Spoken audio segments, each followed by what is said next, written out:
Okay, we'll call our work session to order. Topic of discussion today is discussion of downtown street performance and possible ordinance. City manager. All right. The city council first started discussing this issue. I believe it was back in early summer 2024. So I wanted to provide a little bit of background and also with three new counselors, provide some background as well as some of the laws that apply to what we're discussing. And to back up, I think what originally came up for discussion was the city had received complaints over the years from different kind of either street performers or people soliciting. So street performers are, we have a guy that would blow bubbles and stuff like that. He's a musicians. Yeah, we also had people selling sand dollars, but also including timeshare salespeople that turn around and things like that. And so we wanted to look at what if anything we can do and what the council wants to do. So to remind those that are here, anytime we're dealing with issues like this, it has to do with free speech. So the ability of what you can and can't say in a public place. And so when we're talking about the government's ability to regulate free speech, obviously that's in the Constitution. So what can we do? We can regulate time, place, and manner. So just going through a few of these things.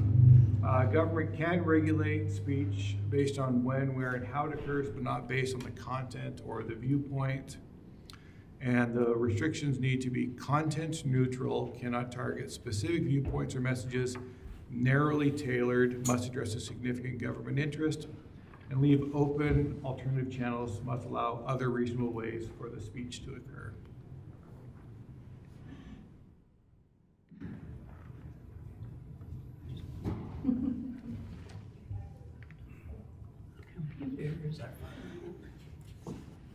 Hey, John, my clicker is not working. Do you want to advance it?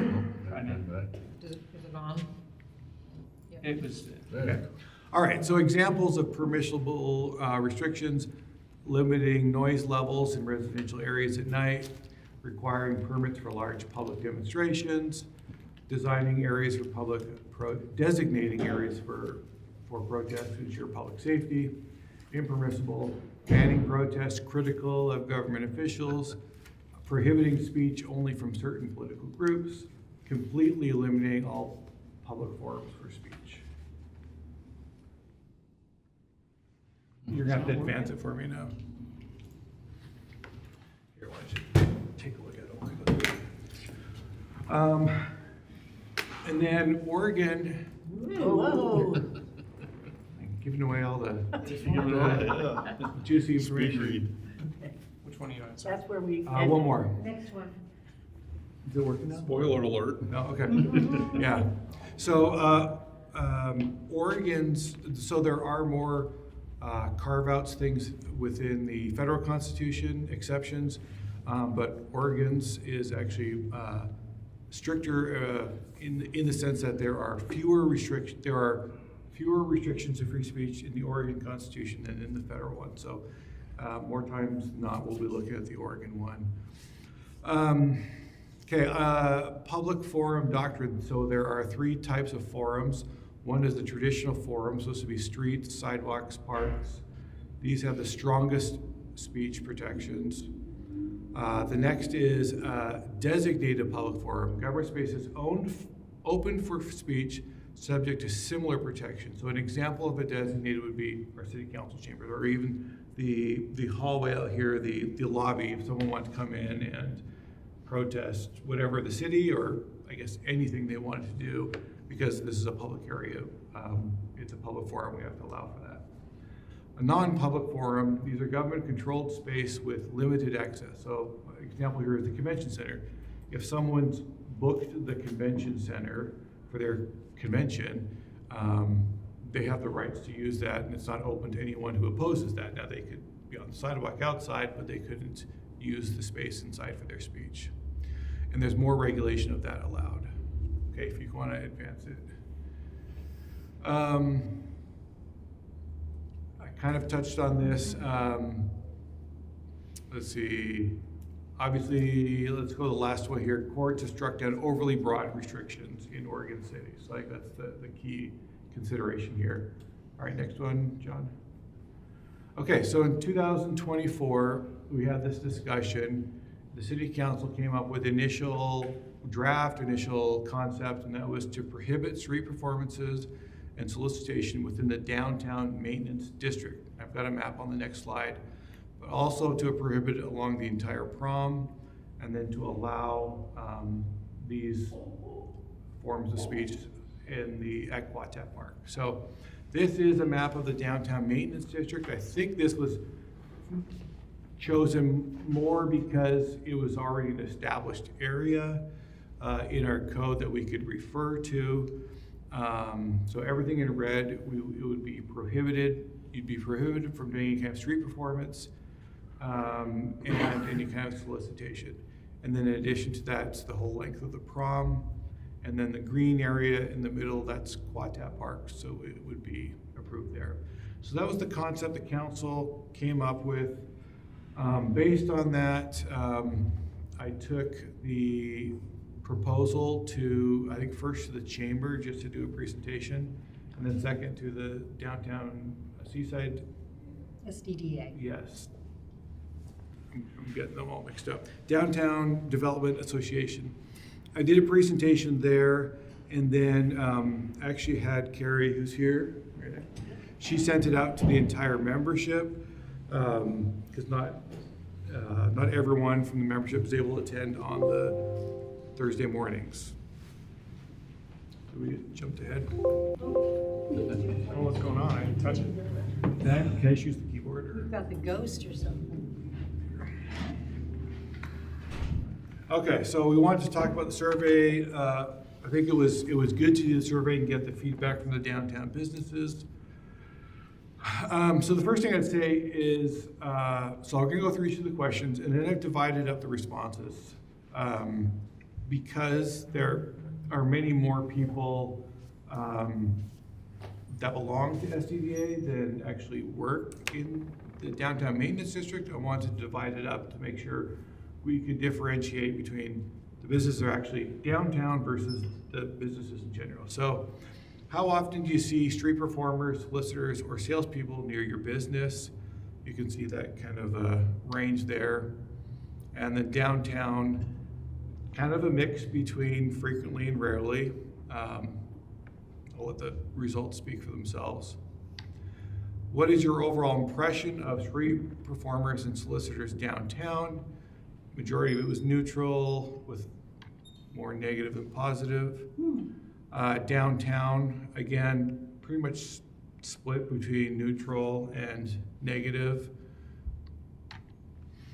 Do you believe street performances and soliciting contribute to or detract from the atmosphere downtown? Pretty even split between neutral and negative.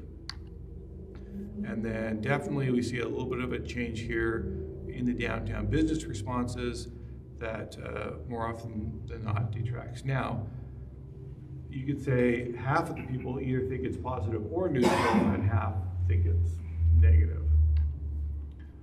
Have you or your customers ever experienced issues with aggressive solicitation? Kind of an even split on both of yes and no. I think they were asked, if so, describe some of those experiences. For the purpose of this is the word cloud that Microsoft generated from the words there. I don't know if that helps too much, but it gives you a little idea of some of the sentiment, I guess.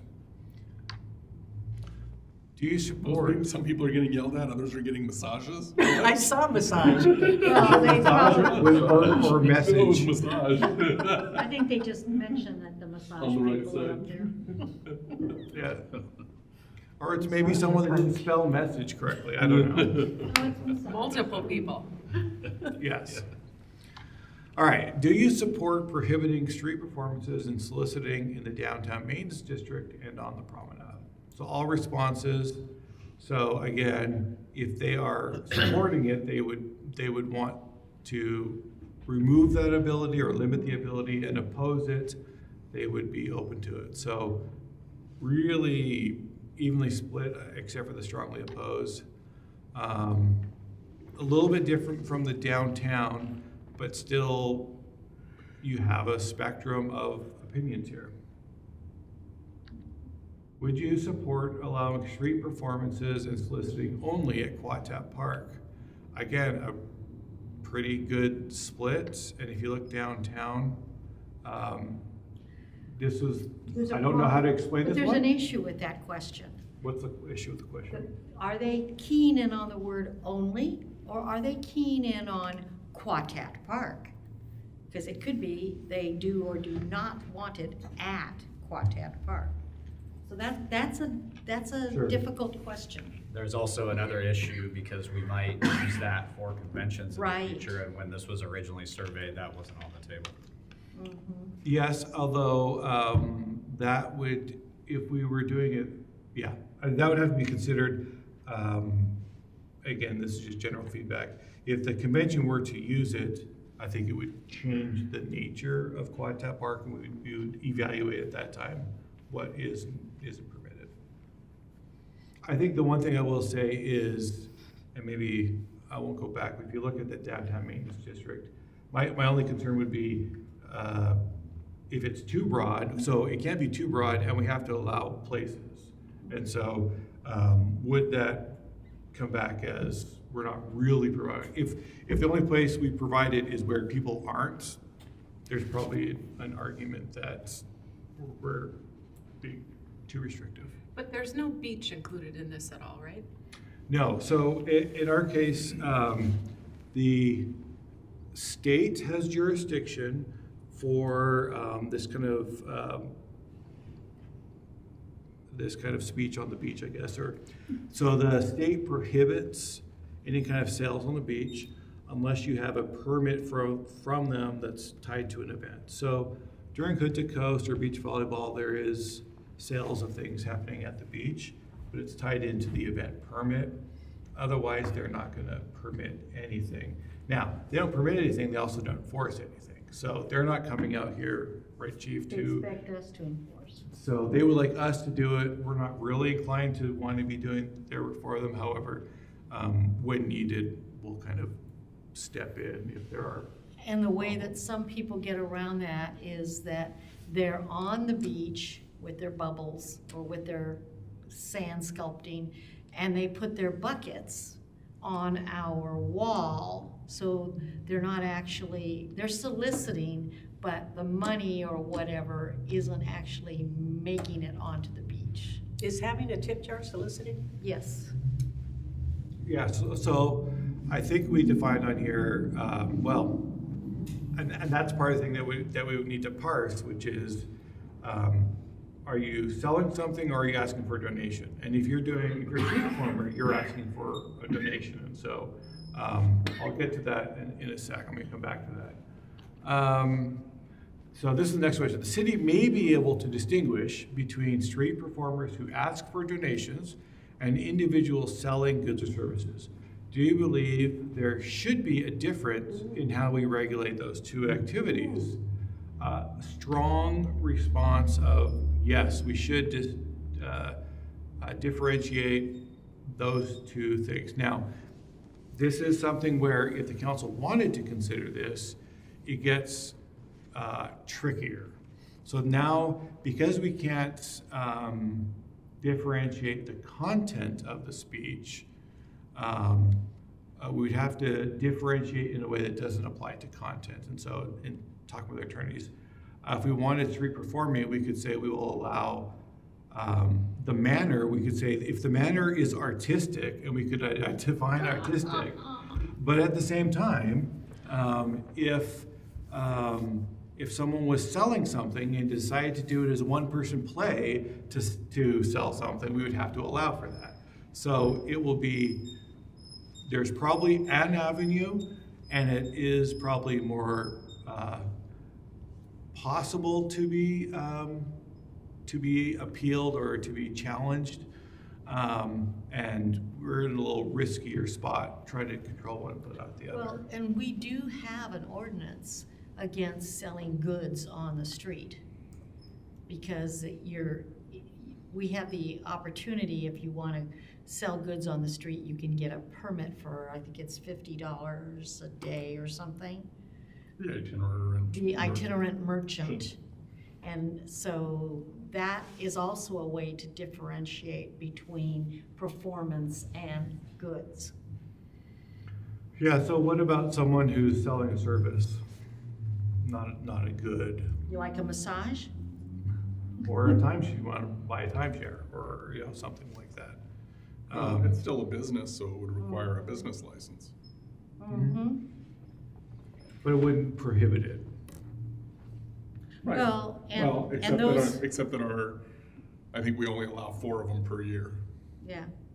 For, for itinerant merchant permits. And those businesses that have business licenses already for their brick and mortar,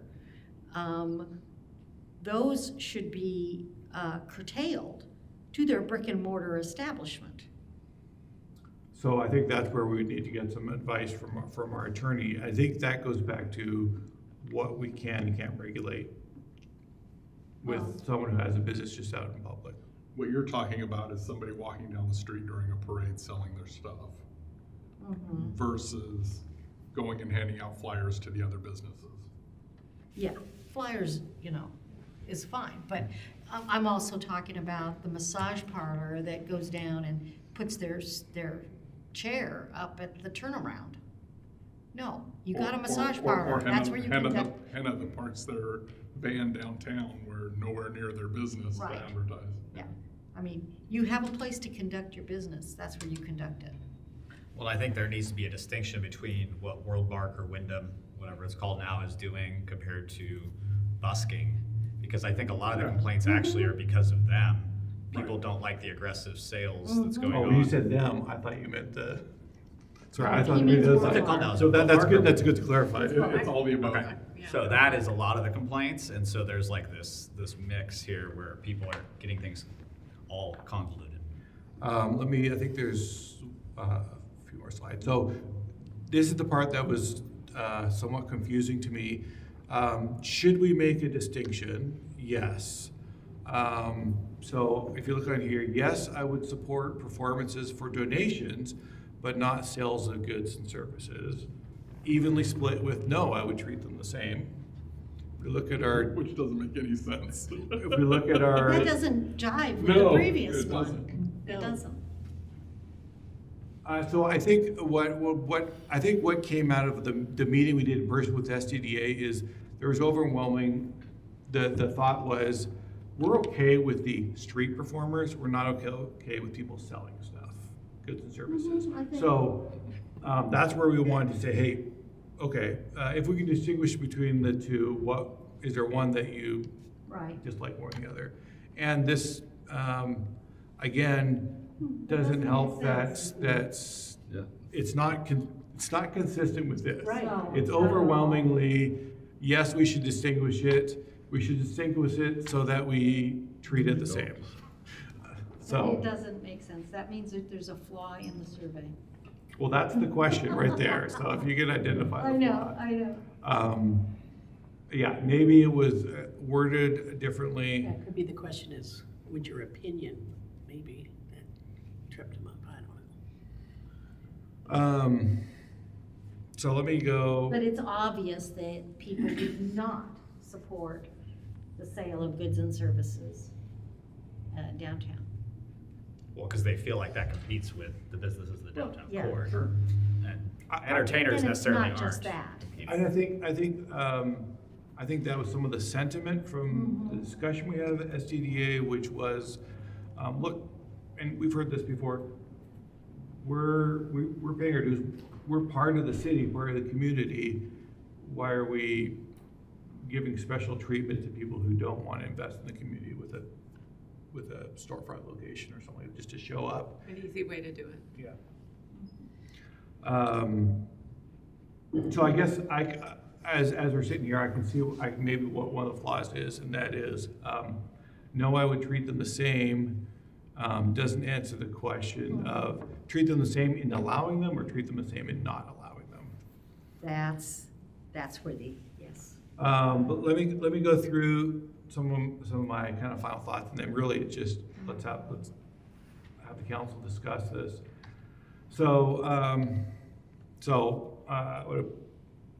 From what I took, there wasn't a clear takeaway. We have mixed results.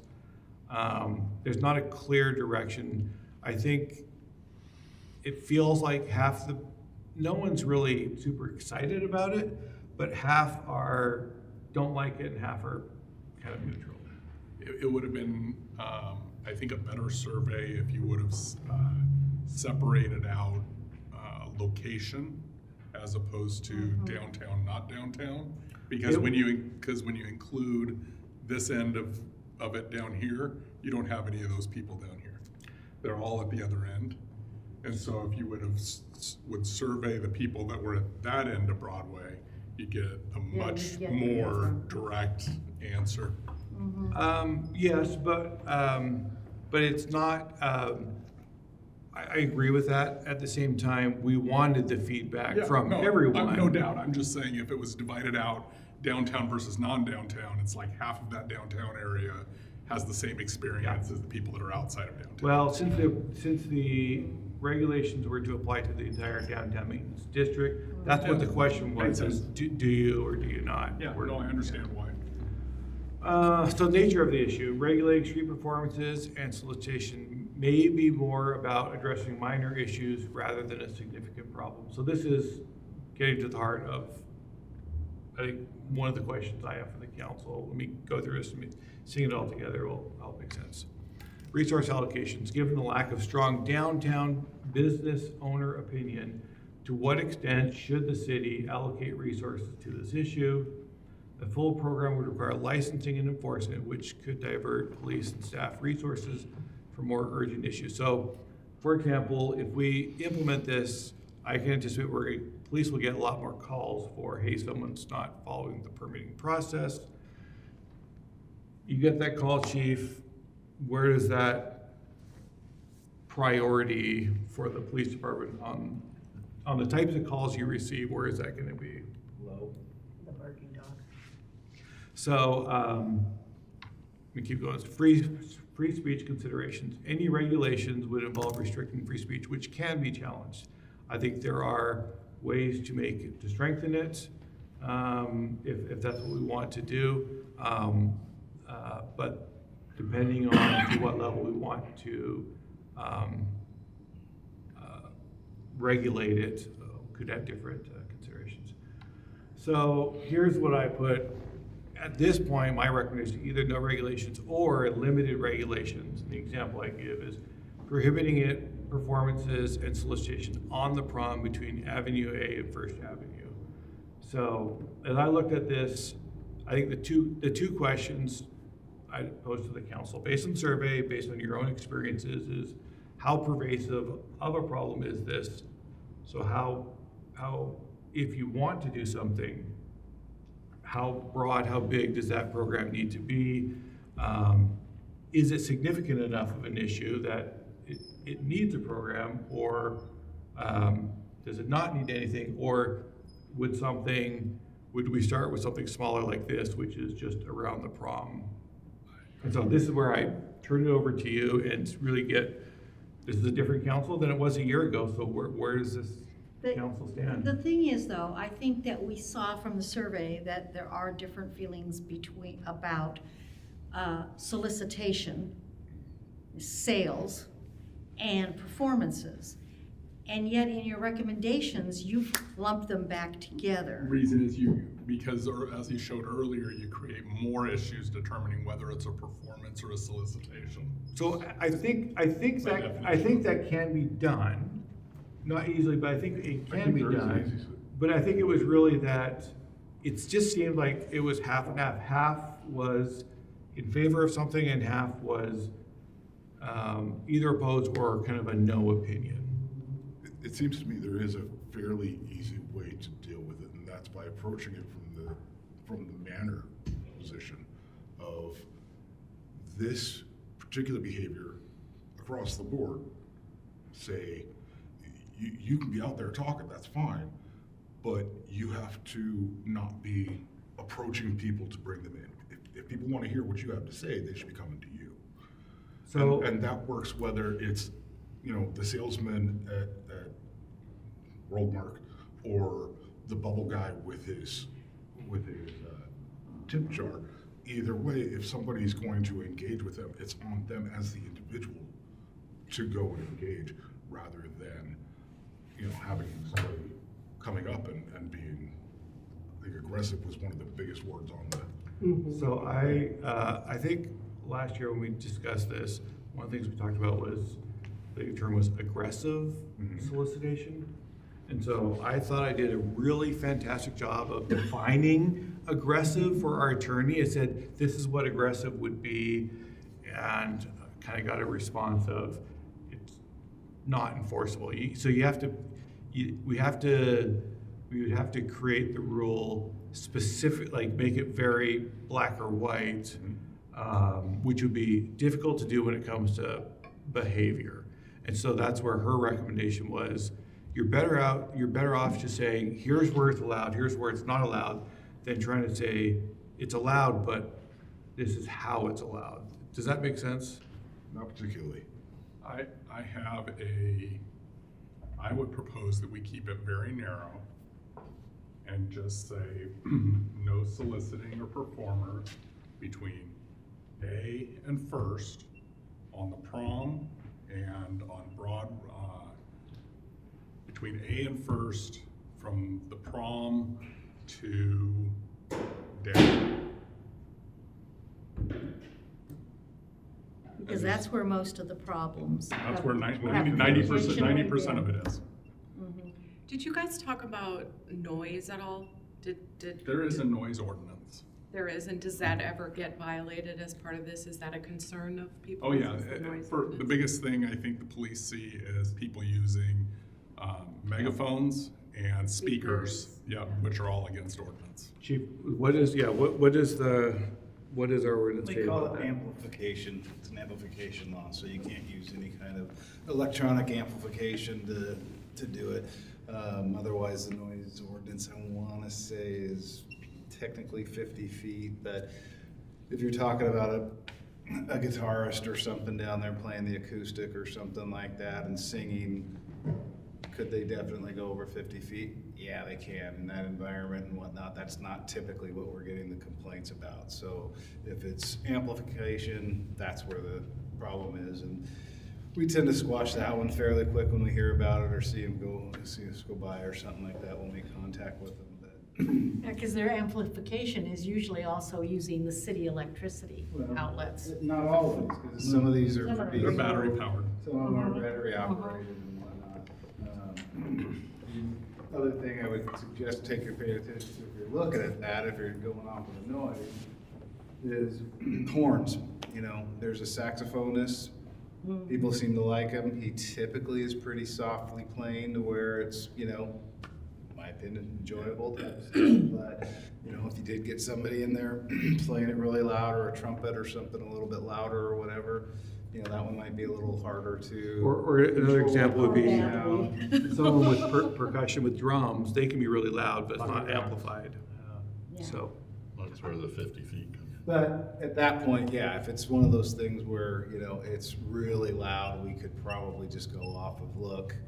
If you can't control how loud you're playing to where it's carrying so far, but, I think even between a saxophone and a trumpet and then the drums, you're probably gonna get more complaints on a drummer than you would on something else, because it's just the one rhythmic noise versus a whole song or something like that being heard But played. you don't feel like it's a big problem now, like What? the noise, like you don't get a lot of calls about the noise That's as not much as, typically what as much as the aggressive. complaints off the top of my head are the amplification, and the solicitors for the aggressive sales and whatnot. But generally speaking, when I'm seeing it, and everybody probably does, is somebody's just down there playing, people seem to like it. I've never gotten any compliments about the aggressive sales, so it's always negative. I would say, in addition to, we've talked a little bit about timeshare. We've had some discussion with Worldmark, which we'll come back and invite them sometime to have a discussion. But in addition to that, we've had issues with, I think, the sandcastle person, who, if you look too long at it, he'll Don't get throw upset money. at you for not donating Yeah. and some things And he like won't- that. And he'll aggressively tell you, you can't take a picture unless you put some money in his bin. My fear is when the And the bubble guy. The bubble area guy. I'm just, restricted gets too large, then where does it go? And does it go down onto the beach? Right? Do they well, then move it's, down onto then the it's the beach? state parks issue, isn't it? Well, we'll go down on the beach But then because we no don't- one wants to do it down the prom a quarter mile. They want Right, to do it where right, people right. are. And that- But then we that's just can't it, is do anything. they want to be where the people are, Yeah. for obvious reasons. Well, the sad part, it's just a few bad apples for the most part. Most people are well behaved, but there's just a couple that are I causing mean, this whole if issue. we could write this to what I think everyone would want, it would be, we want to allow for the ones we like and not allow the ones we don't like, which obviously we can't That's do. not- yeah. But, You gotta so, apply it fairly. yeah. I also. So it's respect more than like, right? It's respect. Yeah, those who are It's respectful to those behavior. around them, Yeah. I yeah. think it's pretty easy to have a chat with the bubble man if he's being No, it's aggressive. not. No, it's not. No? So the, one is, What's I'll wrong just with say, the bubble man? I'll say the issue with him is he used to do it on the prom, but the soap residue made it super slick and people were slipping and stuff. So we told him, you can't do that here for safety reasons. So he went down to the beach to do it, but no one will go down there to tip him. So he was doing it for no tips, which he didn't like. So then it was duct taping buckets to the railing on the prom while he's down there and you know, And storing all his stuff under the pond at night. Is he even still here? Yeah. This is the second. He was bubble, here- though. That's, that first one when it was first started, and there's somebody that's taken over his business. maybe he sold the franchise. Probably. He floated away. But who did you say was aggressive about you have to, was that the sandcastle man? That was the So same. somebody explain to the No, sandcastle you- man. if you have. Let me talk, please. If you're in the public, you have no right to privacy. We can take pictures of your sandcastles all night and day. And if you're gonna be aggressive to people, then we're gonna have a different issue. But I don't know if that's been explained to them. I've been hit up by those people every major city you go to, and they try to tell you you have to pay for pictures. No, you don't. You're in public. You have to know what the law is. It has been explained to him To the sandcastle man? Mhm. And he's still, many times by a lot of different people. I don't like the idea of having our visitors be accosted that way, even though no, it's not no, right. no. And the other thing he does, both the bubble man and the sandcastle man, is that then they start yelling at the people about how terrible the city is to them. You've got to put money there because they're fining me, blah, blah, blah. And, you know, then they get all this other stuff While going. also berating and Berating, the person they're talking to. exactly, My goodness. yeah. You didn't know what you did. Well, If I've this seen, wasn't- I've if this seen the wasn't bubble happening- man, and I've never had a problem with the bubble If man. it wasn't happening, we wouldn't be having this conversation. No, I just- And we mustn't forget the person with the snakes. Who you, That one knew. That was a new one last just year. let the snakes dance your body, and pay me $5. Another issue is them blocking the sidewalk, and I have a That's feeling the- that's the That's big a one. different issue, down, yeah. and that's the only issue, is it's So- a entire spot. So as I've looked at other cities' ordinances, I think the more common regulations are things like, you need to preserve a certain number of feet on the sidewalk for pedestrians. You need to be 6 feet from an entrance of a store or something like that. So I think it's either designating certain areas where it's allowed, or saying if you can find a spot within these constraints, you can do it, but these are the things that we are going to enforce to ensure that pedestrians, people with wheelchairs and accessibility issues have room to get by and things like that. A and First down to Holiday. You know, that actually standardizes it with the get off your bicycle, the safety thing, although not everybody's doing that.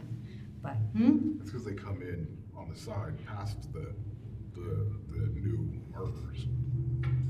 it's kind of hard, if it's A to First, it's kind of hard to come past the side.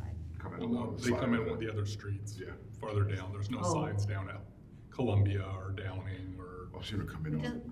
doesn't matter. If you're on the prom, it says it on the prom. we're talking about when you're farther down, but you're prohibited. No, you're No, talking there's about an the access Promenade. on the north side of was it Mo's? Where the Ocean Way. sign- On Ocean Way, where the sign is over here, that access is here along the side of that building, and I've watched people ride their bikes past it, and because they're already past that sign and there's nothing marking it here, Well, there's also if you're coming right off of Broadway. But we could put a lot more signs up. But anyway, so this is, if there's a consensus, we can look at, if there's a preference, I can work with our attorney to see, put something together that she feels we could defend. It's just about what this council would like. It's a start to at least try it.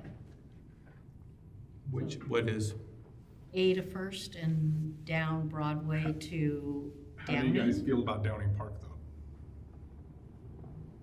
Performances there. Christmas tree party? yeah. I think that's a better spot for it to be allowed than Yeah, I don't want between to, Downing and the turnaround. I don't want to push them all the way out of the downtown area. At some point, it gets to the point of the location that you're using, being restricted to their I ability just to. like Downing Park a lot for this.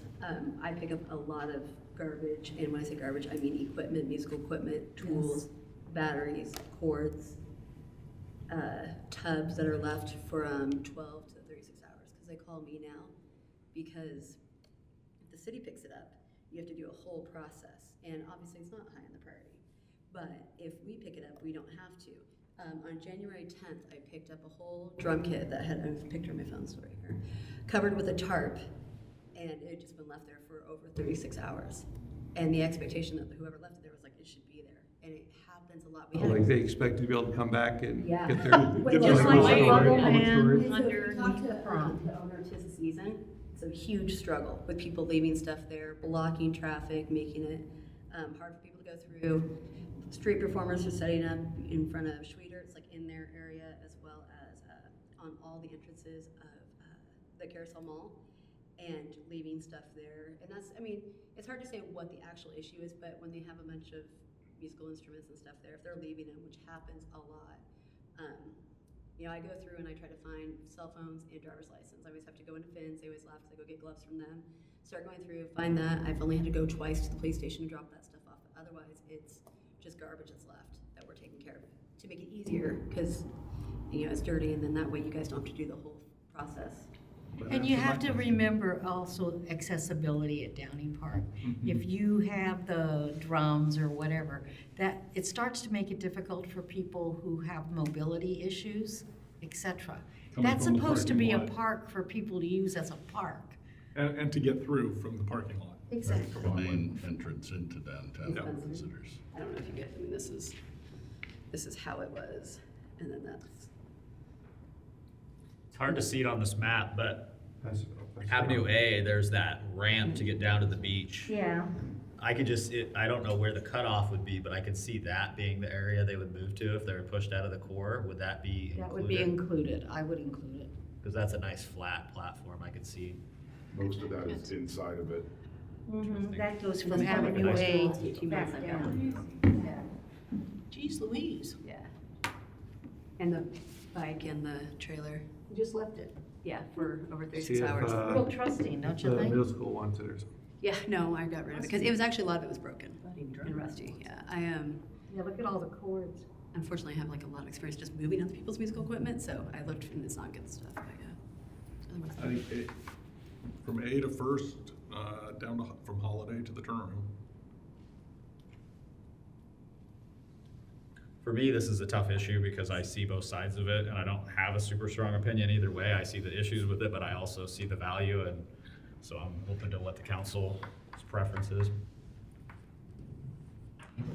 My concern with the restriction is where will they go? So Quartet Park, maybe. I don't think that if there's not enough people there, they're not gonna go to where people aren't. So they're either gonna not come, or they're just going to, or they're just gonna chance it and hope that someone's not gonna enforce it. I would agree with the beach. I think they're gonna go right down the stairs and sit right there on the sand, right off the prom. I think what we experience from the people that are on the beach, though, is that's their number one complaint, is people don't come down and tip them. I think on a very busy day, like some of our event days, that would be a great location. I think that they would be afraid that people are gonna basically get to enjoy their music or whatever they're doing without tipping. They very, very well could just push them down there, but, Well, and the other thing is that some of the people that are already there, like the sandcastle guy and the bubble man, they cordon off parts of the beach so that they have all the space they want to do what they want to do. And that is technically not legal. So, but I Well, guess it's we do allow- just as legal as somebody who puts out their beach I blanket. was gonna say, someone who claims a spot on the beach for their family or whatever, is about the same as that. I'll tell you with the bubble situation, when we first had them going further out on the beach, we talked to them about cordoning it off because of their sticks. Yeah, because They of were their- putting that out there in order the kids wouldn't come running up while they're doing that and get swung and hit by the stick. So in that particular footprint, it had a little bit more of a public safety kind of issue to it or solving, but again, yeah, they're not taking any much more space than a family coming down there and bringing their stuff. If they moved to the beach, as long as they don't use the prom wall to put their buckets on. Does allow to keep the prom clear so people can at least go back and forth, and then it gives them a spot where they're still within, an Sure. earshot. Technically, I think the state would say they're not allowed to do that. That's right. I think our position would be, we're not there to enforce it, so we're not telling people to go to the beach. We're just saying where you can't. can't go. I think there's a certain expectation that when you go to the turnaround, you're gonna have a certain experience. Through the years, it's been street performers and stuff, but if this is what's required to make it very clear and easy to stop the aggressive soliciting, I'm okay with it. If Worldmark's like, oh my gosh, what are you doing? Well, it's because of you. So how do I have no we, problem having that conversation. speaking of that, how do we differentiate between what Worldmark's doing? How far outside of their bubble are they allowed to sell? Because if we say other people can't sell, Their then, property. because I see them walk down, I 50 think yards after people. I think the rules would apply to them equally as anyone else. So a lot of it would come down to how we write it, what is and isn't allowed. But if somehow we're able to define solicitation, basically something like approaching someone uninvited to sell something to them, something along those lines. If that's prohibited, then that's prohibited for them, for anyone else. And I think we could put some real wording in there. Didn't you tell me when I suggested that would be too difficult? I think I was talking about the aggressive behavior. So if we get, Which is why I was saying limited across the board. It's, you're welcome to be there saying or performing or whatever, as long as you're not impeding traffic or whatever. But you can't be approaching people. And insulting people who don't tip you. Right. I mean, it's a matter of don't approach, then that's something that could be done across the board. We already. don't approach is pretty much the same thing as don't solicit. Different words, but yes. Yeah. I mean, Yeah, if they want to stand outside their And they do. timeshare with a sign that says, come talk to me about timeshares, that's one thing. But chasing people down the sidewalk is a So different they- thing. So we have started discussions with them. They responded with a request to allow them to use the area of the prom that's immediately adjacent to their property, so immediately to the west, and the turnaround. No. I said, thanks for requesting that. If they want to pursue that, I would encourage them maybe to come and whether at a work session or another, Yeah. like they do their pitch. I think they believe they have some strong reasons why and let them People come might and have some pitch that. residents with some opinions too. Well, that would only be fair if we allowed everyone to do that. They don't get special Yes, treatment. yeah, absolutely. And they do have property they own where they could do it. They just Yeah. can't go very far. Yeah. I mean, they can move some of their plants and rocks and set up a whole. Well, they have good thing size, of- two good sized sidewalks Along the whole at front, on the front of front. it, yeah. So, Yeah, they have that big courtyard around their pool, Yeah, they can, you know, yeah. invite people in for Invite hot people dogs. They can play music, I mean. Okay, so the one suggestion I'm kinda hearing that people are okay with is the prom side and all the way down to Holiday or down, I think that's too far. All the way down to Holidays. but not including Downing Park. Well, no. It is prohibiting Downing Park. I mean, yeah, that's So what. that would actually take it to, what's the If street? Franklin's, Take it over if to Franklin's Ocean. easier, Franklin. that's fine. Franklin would be, I think, better. Because then Quatat Park It's is right out, there. right there outside of that Yeah, they area. can go right there, that's where you go. What about on, is it Columbia? So like, how far off of Broadway would they have to be? I think Avenue A to First Avenue, either, whether it's at the Prom or Columbia or Downey. South side of Avenue A to the north side of Ocean Way. Right. It's fine. We don't have to So go to back First. to the downtown district. Well, West except of not the whole Franklin. east of it. Yeah, just west of Franklin. And it sounds like you wouldn't care, like, you wouldn't care if it was happening on A, but not on Columbia between A and Broadway. Right. Or on Columbia between Ocean So Way the and Broadway. I'm fine north with that. side, north That's fine. side of A, the north sidewalk. Yeah. North. Yep. The north. Sidewalk. It could First. happen on the south sidewalk, but not the north Yeah, side. Yep. so basically.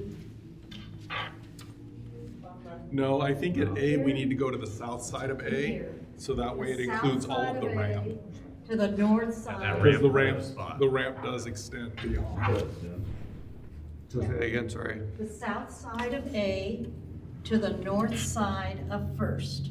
On the Prom or on this whole Prom area? and The all whole the area. way All the way down down to Franklin. to Franklin. Franklin and Whatever that is. right here. That's Edgewood. Edgewood. That's I'm thinking Edgewood. Edgewood. Franklin, if you're gonna go Franklin Franklin's south. on doesn't the really other side. exist. Right, so where, if we were doing First up to Just do here? the, do the, Yes. do the Yes. river. You could say the river, that would Yeah, make it do the river. real It's easy. clean. That makes it easy. That And makes it then real easy. allowed at Quatet? Yes. Yeah. Yeah. I will draft that, have our attorney look at it, and it sounds like the council's inclination is both solicitation and street performances. Yeah, So, just to keep it clean. it So maybe the Because the sandman's gonna law bring doesn't buckets of allow you. sand to Quatat Park. make, your definition is a lot harder to write if you're gonna split them. Yeah. Yeah, the only question for me will be, is it, if we have to provide, if we can prohibit it in some places, we have to allow it in some places, and is this sufficient? I mean, if you look at the geography of the city, we have lots of places you can go, just no one they'll want to go. Right. So Right. we'll get an opinion from that, our attorney. And I already have concerns about the safety of Quatat Park because of the structure and the nails and all that. I would hate to see bubbles there as well, making it slick. Well, I think we could write in other things that you can't create a safety hazard or anything like that. Okay. My main focus is make sure nobody puts anything on my prom wall. I No agree duct tape? completely. No duct tape, no No duct bungee tape. cords, yeah, you leave my prom wall alone. Do we have any say-so over, once we get to the bottom of the stairs? I guess is what I'll ask. Look It's, at that. well, it's In other words, eight we- feet off from the prom, Okay. so that I was covers. just, the I was gonna prom. try and extend it to the end of the turnaround, north and south, but if you only have 8 feet. I'll work with Jeff, find out exactly where we are. Well, there is a line somewhere in the sand. I think it's worth including that if we can find Yeah, where I it agree is. with you. Mhm. That way that essentially takes the prom wall out of it. Right, we can't get close to the phone. Good enough? I got direction. Okay. All right, we got 10 minutes to the meeting. Work session adjourned.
We'll call the city council meeting to order. Please rise for the Pledge of Allegiance. To the flag of the United States of America and to the republic for which it stands, one nation under God, indivisible, with liberty and justice.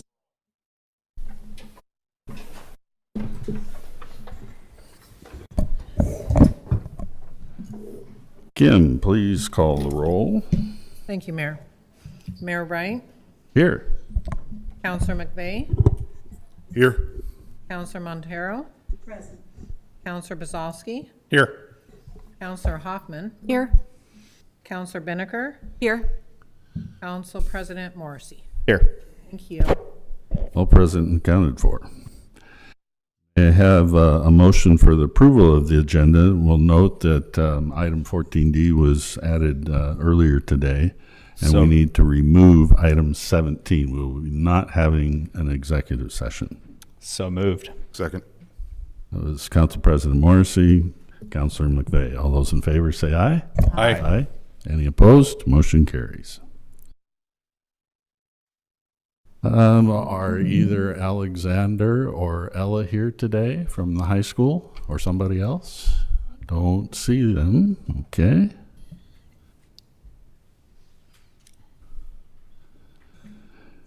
Time for public comments. Members of the public may use this time to provide comments to the city council on items that are not scheduled on this agenda for a public hearing or public comment. Speaking time is limited to 3 minutes. Please would ask that you be respectful and polite. We will listen carefully, but this is not a time for dialogue with the council. And if you haven't filled out one of these yet and want to speak, please do so right now and give it to our city recorder. And if I say your name wrong, I apologize in advance. We have John Lansing from Hammond. John?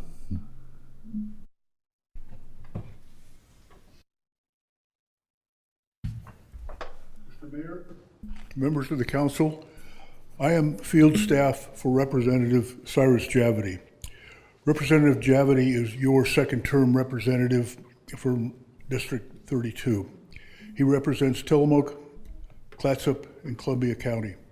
My role is his liaison for you and your constituents to Salem, and I'm available for questions, and we are available for questions and criticisms and recommendations.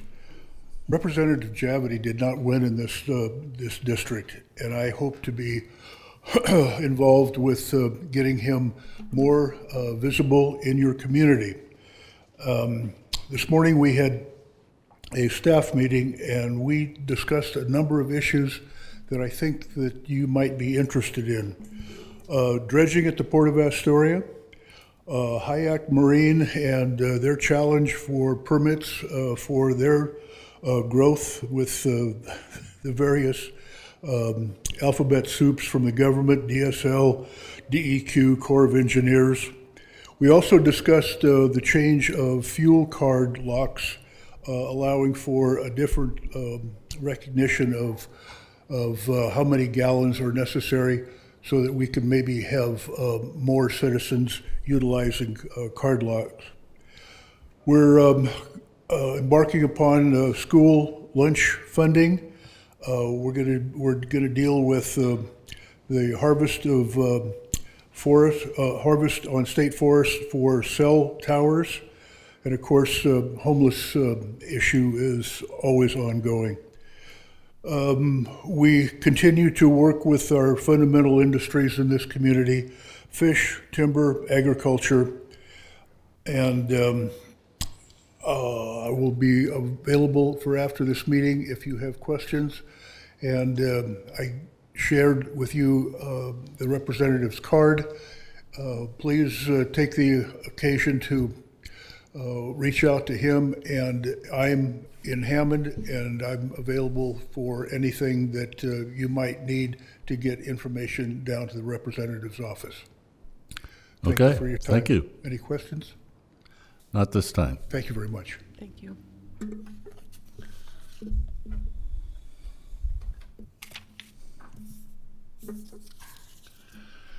Katrina Fournier.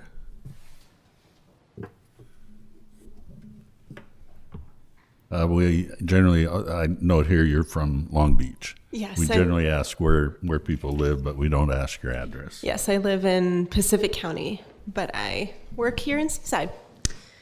And like you said, my name is Katrina Fournier. I'm an ER nurse, and I'm on the bargaining team at Providence Seaside Hospital. I wanted to bring to your attention the strike at our hospital and what we're up against. Many folks think that healthcare workers go on strike for wages.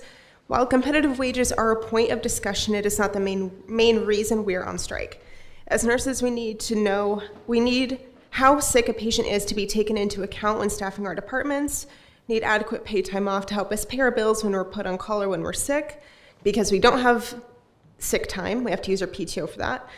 And last year, one of our nurses used almost 100 hours of PTO, which was used to pay her bills when she was put on call and when she was sick.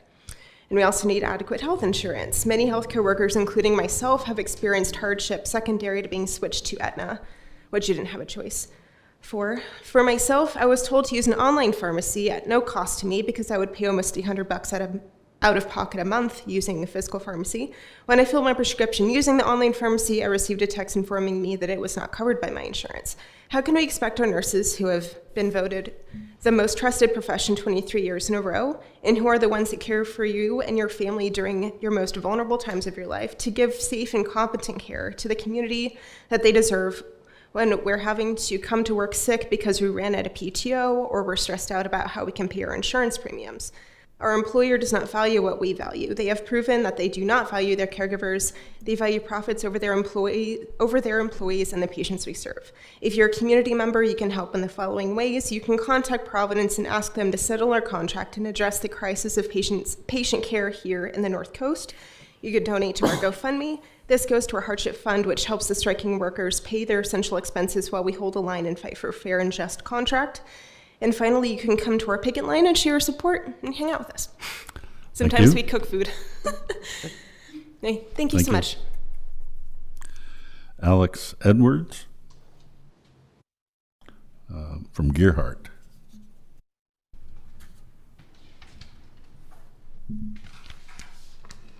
Good evening. I'm Alex Edwards. I'm one of the med-surg nurses here at Providence Seaside. I'm one of the members represented for Oregon Nurses Association. Our Seaside nurses are doing our part in making sure Providence provides a fair contract for all of the Oregon Nurses Associating bargaining units. This strike is statewide, and Seaside nurses stand in solidarity with Providence Hospital in all of Oregon. Oregon law requires a 10-day notification of intent to strike, which our union, ONA, issued after bargaining stalled. After giving this notice, we were told by Providence that they wouldn't be bargaining in anticipation of the strike. They told us that we were not welcome back, to consider ourselves replaced, and we would not be welcome to step foot on the property until the entire union dissolved the strike. Now that the statewide strike has actually begun, we are reminded daily of our right to cross that line and go back without a contract. Unfortunately, Providence seems to be focusing a lot of their concerns with press releases than actual proposals to settle this contract and allow us to come back to the bedside. Providence has made very few proposals. In fact, it's been mostly our bargaining team bargaining against themselves. They recently released a statement that they did give us a tentative agreement. That tentative agreement was primarily the pre-strike offer. While they only offered a change in wages, that is not what we are asking for. Our focus is on PTO and our health insurance. During this time, Providence has spent millions of dollars subsidized by state tax money on the strike breaker nurses and radio advertisements that are spent attacking nurses and the providers that are on strike. We are nurses, but more than that, we are Seaside nurses. We love our community, and we believe that Providence's practice and policies are not in the community's best interest. An example of staffing levels would be that we are hoping to get it based on acuity rather than the number of a patient. The nurses, we see a patient due to how sick they are and not just a single body. You have 30 seconds. Okay. We are happy to provide care for our patients, but I ask you this, while we are caring for our patients, while we are caring for our community, who is going to care for the nurses? Providence has shown they do not care. So unfortunately, this has brought the bedside nurses from the bedside out onto the line. We urge you to please convince and ask Providence to come back to bargaining in good faith. Thank you. Thank you. Peggy Holyoke. Says here you're from Sandy. I am Peggy Holyoke, Coast resident for over 40 years. Summer Skies, 2007, baby nurse, Providence Seaside Hospital, core values, compassion, dignity, excellence, integrity, justice, perfect values to bring to my nursing career. It was a match. 2025, I still love nursing. I love my community. I love that here we give wonderful care so our patients have their family and their friends close by for the support they need. I love my patients and their families, but I'm human and some are easier to love than others, but I love them. I love the people I work with, the aides, the nurses, the compassionate care that they give in extremely difficult circumstances at times pushes me to do my best every day.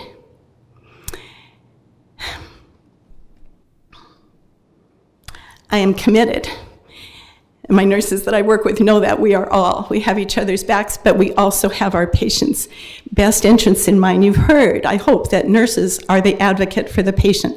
We are the ones that go to the doctor and say, I'm concerned about this, or I think they need that.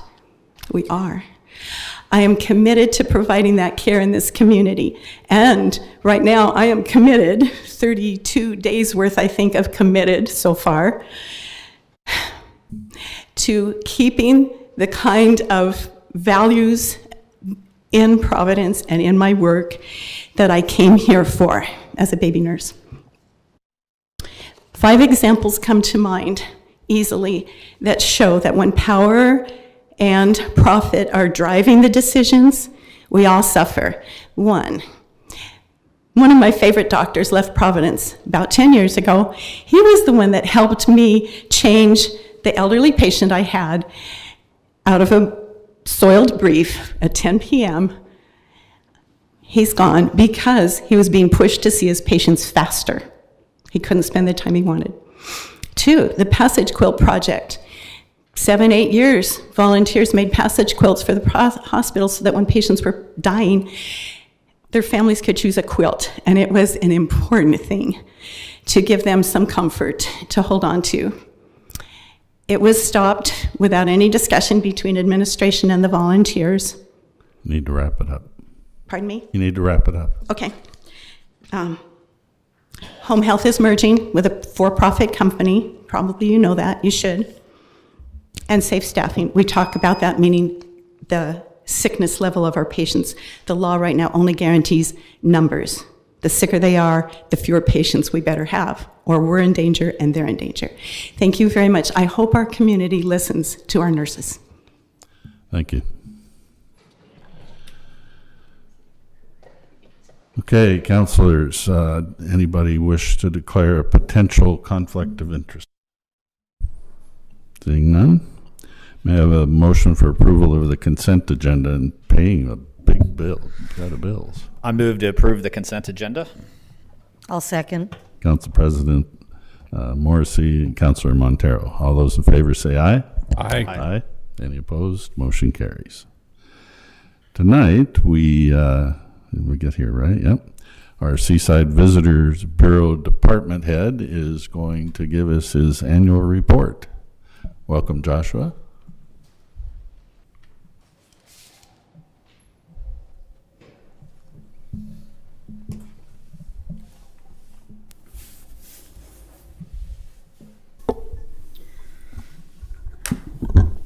All right. I think this is the 6th time I've given an annual report to council, and it feels like yesterday I gave the first one. I remember it. I was like brand new to city government, brand new to tourism. And I remember I just wanted to show like all the things we were making. You know, all the ads in all the different publications, the banners on all the websites, the commercials we were running on all the different stations. And now, 6 years later, having been on the city leadership team for a couple of years now, I really just feel more compelled to talk about the way our little piece fits in the bigger whole. So that's what I'm going to do. Start at the beginning. Tourism and Seaside have a very unique relationship, as I'm sure you know. Look at that. In fact, tourism and Seaside have kind of grown up together in a way. Tourism as we know it sort of predates Seaside. If you look at this picture on the bottom here, that was probably taken before Seaside was a city. That's over by where the golf course is now. And there was a grand hotel there called Seaside House, and that's where Seaside gets its name. I remember when R.J. Marks used to be at the Signal, he'd often send us newspaper clippings from 100 years ago, 75 years ago, 50 years ago, and it's amazing how familiar all those old stories felt because, you know, Seaside has been welcoming people to share in this beautiful place for a really long time, and that's very unique. So what does Seaside mean, or what does tourism mean to Seaside now? Well, in the most recently completed fiscal year, which was July 2023 through June 2024, it meant $6.5 million in transient room tax paid by visitors at hotels and motels, 28.4% of which flows directly into non-tourism budgets, supporting the general city, like the general fund, public safety, community development, public works, and emergency readiness budgets.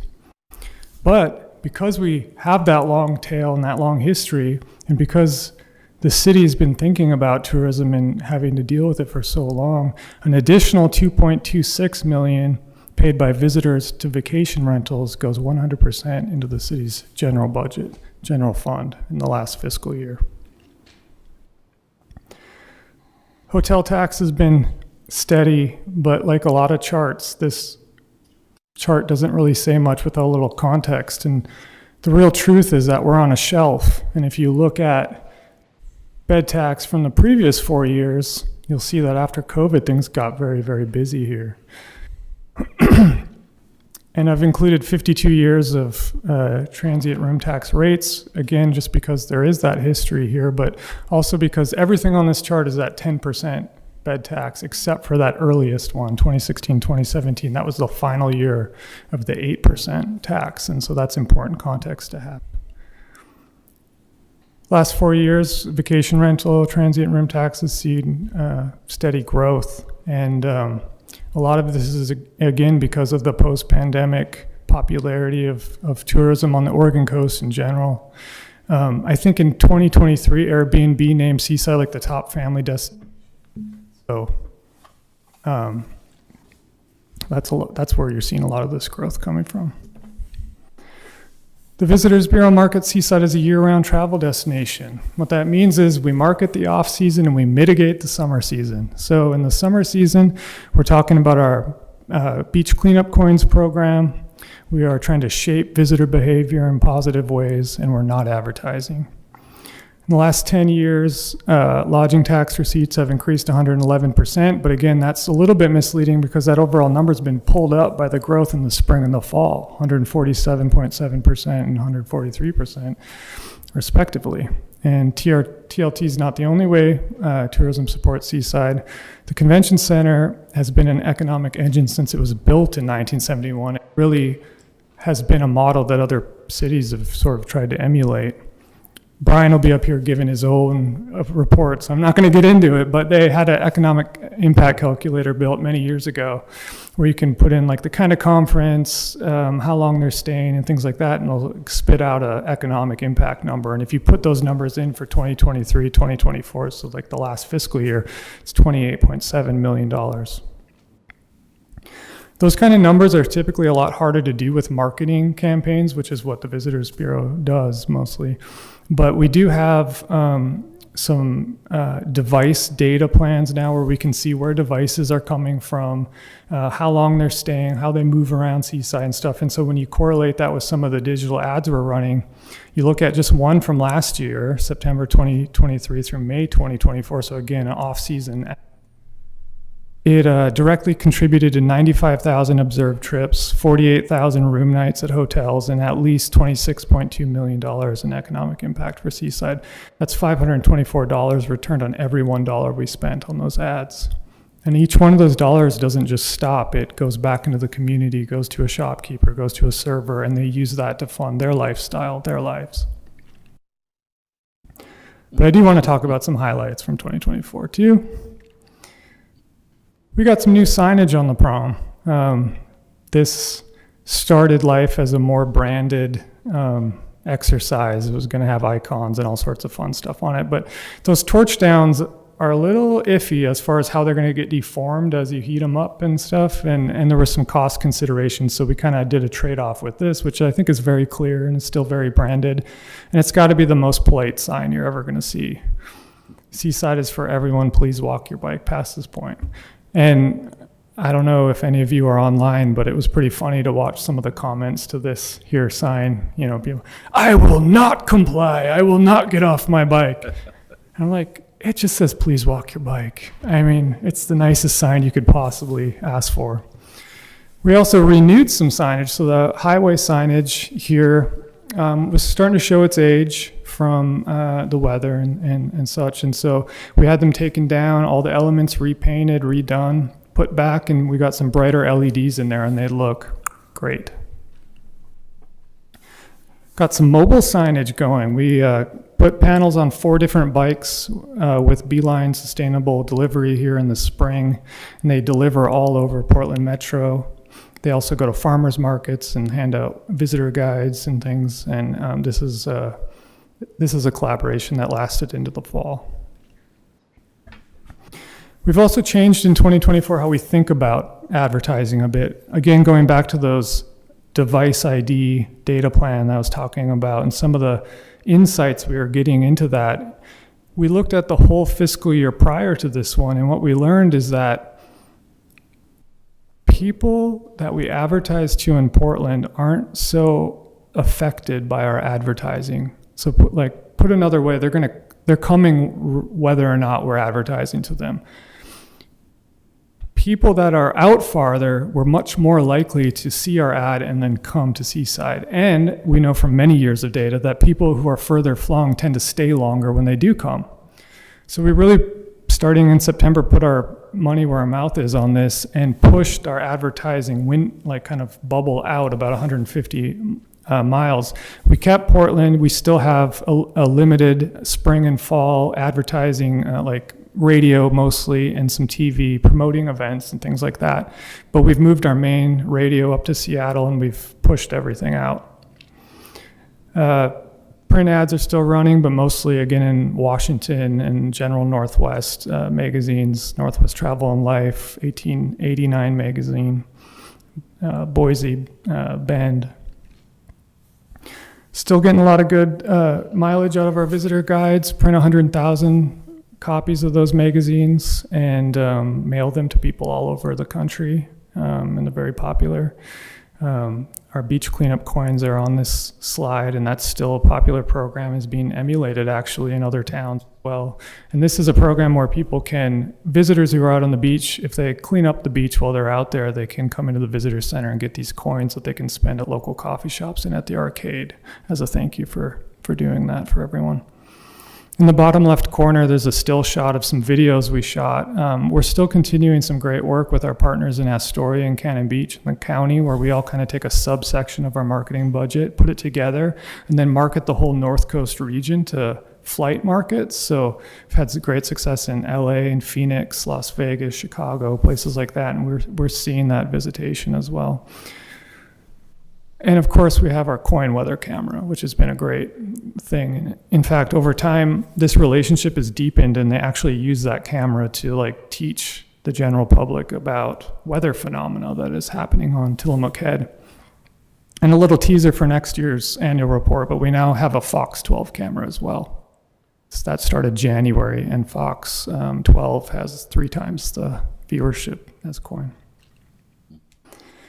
We are absolutely spoiled with photography right now. It's been amazing. Gregor Helenda's come out twice now to shoot some advertising shots for us, most recently in the fall. And those shots are just starting to show up in ads now. We've been extremely lucky to have Don Frank take photos for us for many, many years. He's been taking excellent ad photos and sort of editorial placemaking photos. And then now our marketing coordinator, Greg, has just done amazing work stepping up, taking event photos. He lives near the beach, so he gets a lot of like atmospheric things and videos for social media. And I think I just kind of want to end on accessibility, which has continued to be a huge priority for us. In 2023, I think, is when we got the first Moby mat out at 12th Avenue. In 2024, Jeff Flory, our community planning director, he got some great agreements out of the state to let Public Works go in and actually prepare the ground here at Avenue U to put a traffic lane on the left of it and actually flatten the dunes, and then also out at 12th Avenue, and to leave them out all year long. So we now have Moby mats at 2 points, as conditions allow, they'll return and extend. And as you can see in these photos, I mean, you got surfers taking them, people in wheelchairs, people out for walks. We see a lot of families with wagons, people with walkers. It's been a great addition. And we're continuing to push Sunset Empire Park and Recs, beach wheelchair rentals. David's chair is funded through my department now through a city grant program starting July 2023. That's a motorized wheelchair that can go out on the beach. We have hearing loops at the Welcome Center. We have sensory bags at the Welcome Center, thanks to Travel Oregon, that we can share with folks. And then just at the tail end of 2024, we became destination verified from Wheel the World. And what that means is we have 50 places, several hotels, lots of restaurants and attractions like the Welcome Center, where we had the Wheel the World auditors coming and take measurements, actual measurements of important data, so people who need that kind of data, and take photographs so that they can know what to expect. Things like how wide is the door down to the inch, how high is the bed, and images and things like that, so that people can know what to expect, and all that data is available for those people now. Oops. One big surprise this last year is our department received the 2024 Community Enrichment Award from CEDAR for accessibility work, which was just amazing. But also, I mean, again, we were just partnering and make sure we're communicating clearly with people to know where they can access all these resources that all of our great community partners have put in place. So I do want to thank the Tourism Advisory Committee. They, in addition to putting out the annual tourism grants every year that my department administers, they also listen to me talk for an hour or more every single month and provide insight and act as a sounding board, and are just all around excellent people. So thanks to Linda Weiss, our citizen rep, Marcy Tickla from Chevron, Ruth Swenson from Hillcrest Inn, Keith Chandler from the Aquarium, Sadie Mercer from Whitecap Catering, formerly Maggie's, and of course Seth, thanks for being the liaison. Thank you very much. Questions? I have a comment. Sure. So, yeah, I mean, great job. And I know that you have a good team in the Visitors Bureau, but also the TAC board is very active in the decision making. The board's been very long-standing. How long have those members been on the TAC board? Do you know? I think they were when John was there. Has anyone changed? Yeah. They're very involved in all the decisions, and you guys just do a great job. So thank you. The thing that I've seen since I've been here is your focus has really gone towards the mobility issue, and I'm so proud of what you guys have done, bringing the Moby mats now, and then David's chair, and I look forward to seeing what else you can come up with. Thanks. Thank you. Thank you. Councilors, you have in your packet there, we still have a need for a person on airport advisory on the budget committee, and we should get that one soon if we can, because budget time is here. And one vacancy on the community center commission. Beat the bushes, folks. Let's get some people involved. Okay, we're moving on to unfinished business, ordinance 2025-01 regarding amending short-term rentals. And we have our community development director, Jeff's, coming up here to reintroduce it.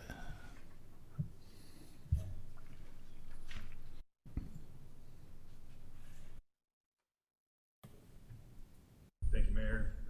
Thank you, Council. Bringing this back for second reading, possibly third reading and adoption if the council chooses. Again, this is the short-term rental ordinance. We're just fine-tuning some of the provisions in there. We can go through some quick history. So in 1992, the city started registering short-term rentals with a focus on collecting that transient lodging tax that Josh just spoke about. In the late 90s, early 2000s, the council and the planning commission went through an update that made some pretty significant changes to the actual code. And then over the years since that update, the planning commission and city council created policies to enforce the code. In July of last year, under guidance from our legal team, we removed the provisions of short-term rental regulation from the zoning code and implemented it into business licensing, codifying all of the policies that have been put into place over the prior 20 years. Again, those policies were worked on by the Planning Commission and the City Council throughout the years and were implemented into business licensing. We are proposing 3 amendments to the current short-term rental business license provisions. The first being allowing business license to transfer through inheritance. At the council's request, we've modified the language in the ordinance that specifies what the definition of that familial relationship is for actual inheritance. If you're reviewing your packet, you can see the ordinance language in red on the actual STR ordinance. Amendment 2 is implementing the objective standards that are used for building code requirements for the inspection of a dwelling to be eligible for a short-term rental permit. These changes were taken directly out of the building code based on the inspection program that's been put together by our building officials over the last 20 to 25 years. Those code items are very clear and objective, and anybody reading it should be able to apply the standard for their property. And Amendment 3 is allowing a 90-day period for properties that would have qualified under the previous ordinance to submit an application. This council at the last meeting discussed the open window time frame and settled on 90 days, so that number has been put into the code. The 90-day period would start at the day that this ordinance goes into effect, which would be 30 days after of adoption, whatever date, whether that's this meeting or next meeting when it's adopted. I can certainly answer any questions if the council has any.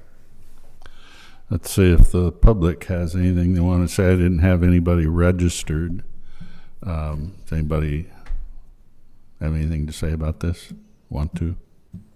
Okay, we'll close public comments. Councilors, questions, comments?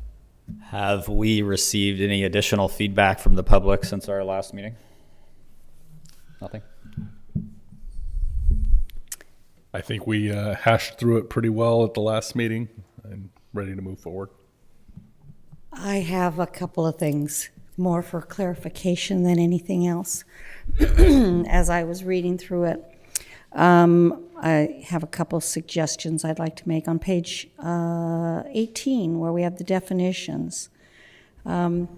Because we use the acronym STR and VRD throughout this.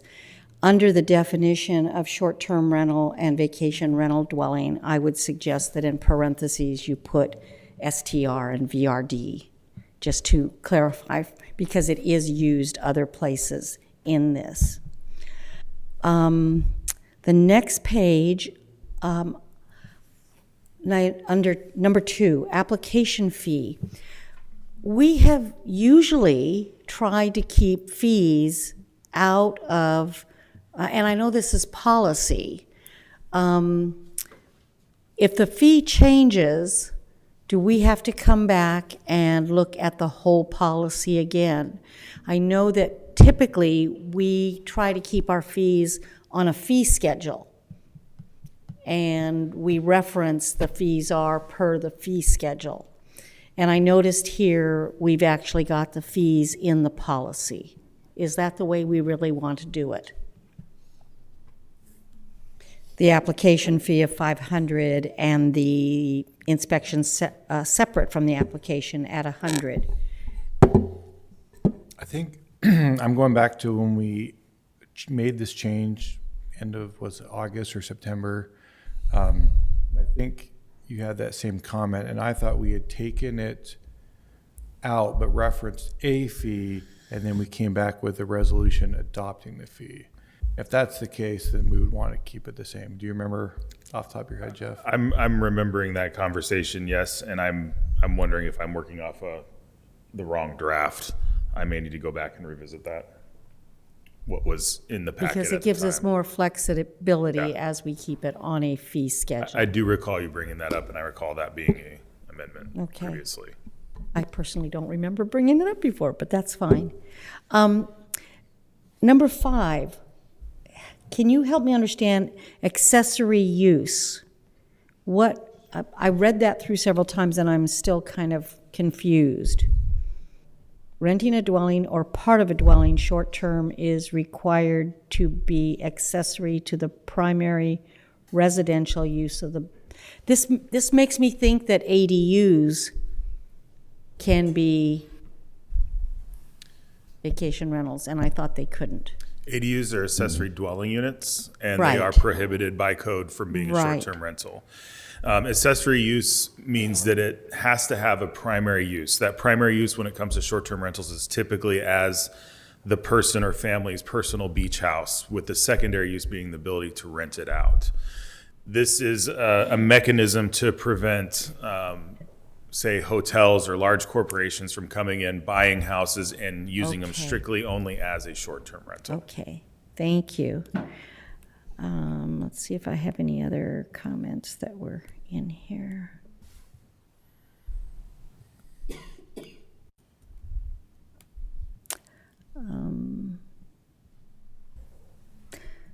I might have asked this before, but as I was reading all of the building code things that are in there, we've got it very specific, and I think that's good. What happens when the state changes their building code? Do we have to go back and revisit this, or how does that work? We would, if there were changes needed, this was part of the reason this ordinance was moved from land use to Right. business licensing. It's much easier to change within business licensing. So if there's maintenance to be done on the ordinance in the future, if there's changes to building codes that would necessitate an ordinance amendment, we would bring that back to the council. And just because the building code changes doesn't necessarily mean this needs to change.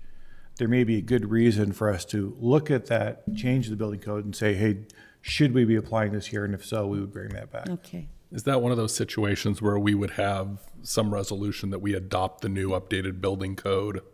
I think we're specifically trying to get for the building code, yes. Right. We wouldn't want to just reference that in here. Right. Specifically why we're doing it this way.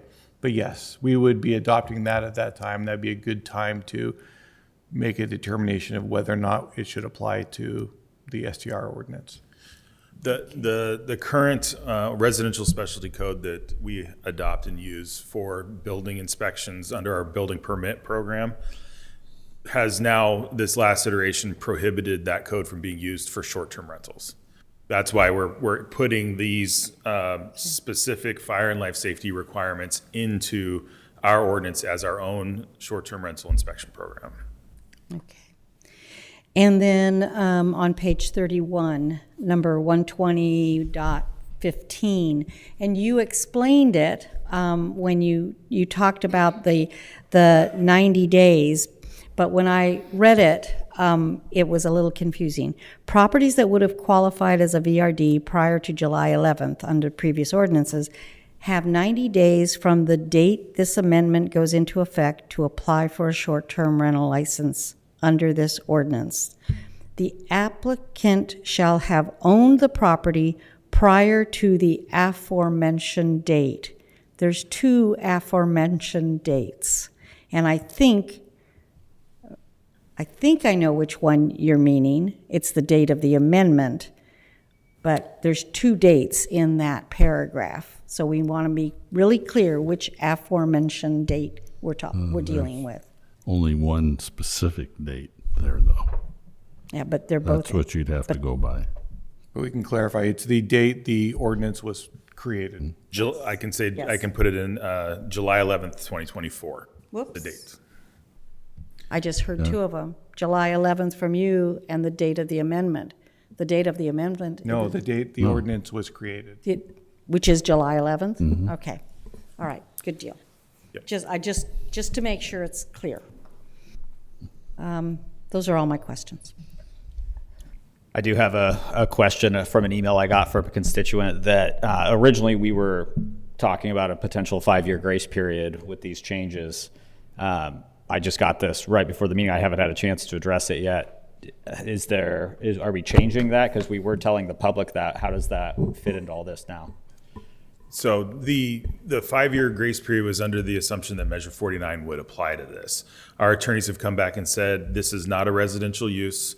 Measure 49 only applies to residential uses. So while we did have a period of time where we were telling the public that information was not correct. That's what the 90-day period is being implemented into this ordinance to allow an application window where if they would have qualified under the previous provisions of the zoning code, then they can still qualify under this ordinance as well in that 90-day application window. Which starts when this is adopted? When this goes into effect. And so it would be 30 days after from adoption. And wherever you have any records of having talked to people and given them this information, are you trying to reach out to make sure that they know this has changed? We will, yes, and we'll put something up on our website as well. Okay. I would like to propose that we just do one reading tonight because I know that there are some issues that I haven't had a chance to address from constituents, and that would at least give us a chance to get those all flushed out before we move forward. Was this supposed to be back to a first reading? No. I don't think anything that we brought up is material No, enough to I need didn't to- Everything we've So- done, I think, is not changing any of the actual statements here. So if we're basically just amending, actually, we're amending something that was passed a year ago in the statements about the fees. That's not one of the amendments that's coming up. So I don't know if that makes a difference or not. Explain that one more time. Well, one of the things that Tita mentioned was that taking the actual fees out is something that we may have already done.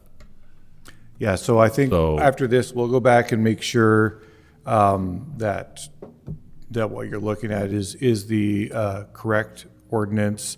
And if there is something material different, then we would probably bring it back for initial second reading.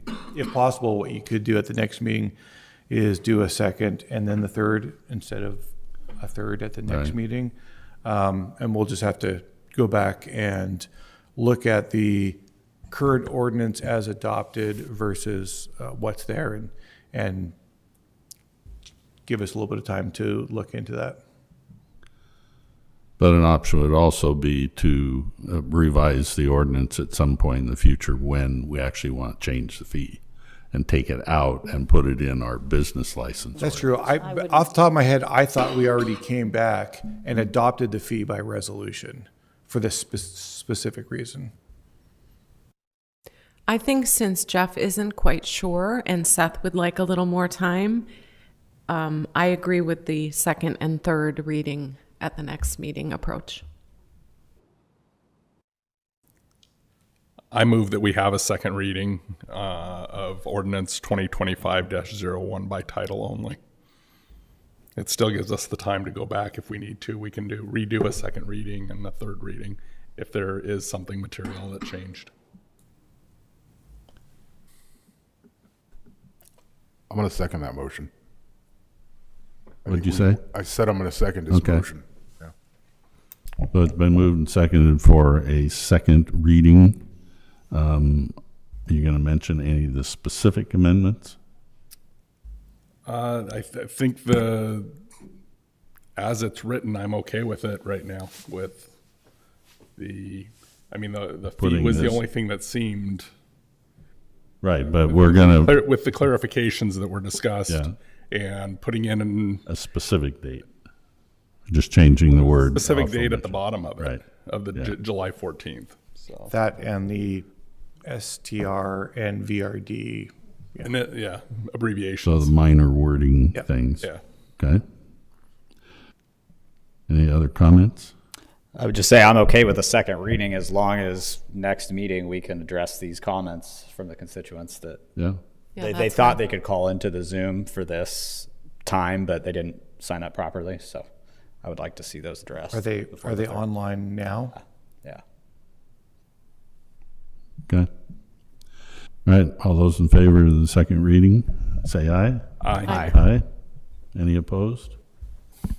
Motion carries. Thank you, Mayor. Thank you, Council. Thank you. Thank you. Can we get a second reading? Yeah. You want me to read it? Oh, yeah. Guess we need to do that, don't we? Please read it. Ordinance 2025-01, an ordinance of the City of Seaside, Oregon, amending Chapter 120 short-term rentals of the Seaside Code of Ordinances. Thank you.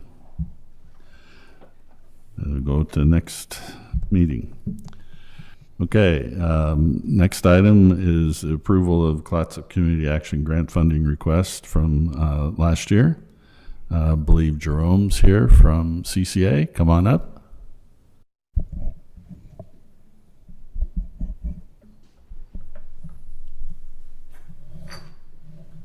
Spencer, would you like to make any introductory comments? Sure. Our next two items are dealing with Clatsop Community Action, so I appreciate them coming tonight.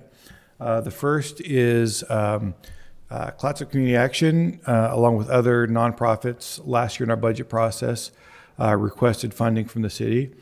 The city council appropriated $50,000 to Clatsop Community Action, with $25,000 for them to use right away, and the additional $25,000 for them to use once Esperanza Village was up and operational.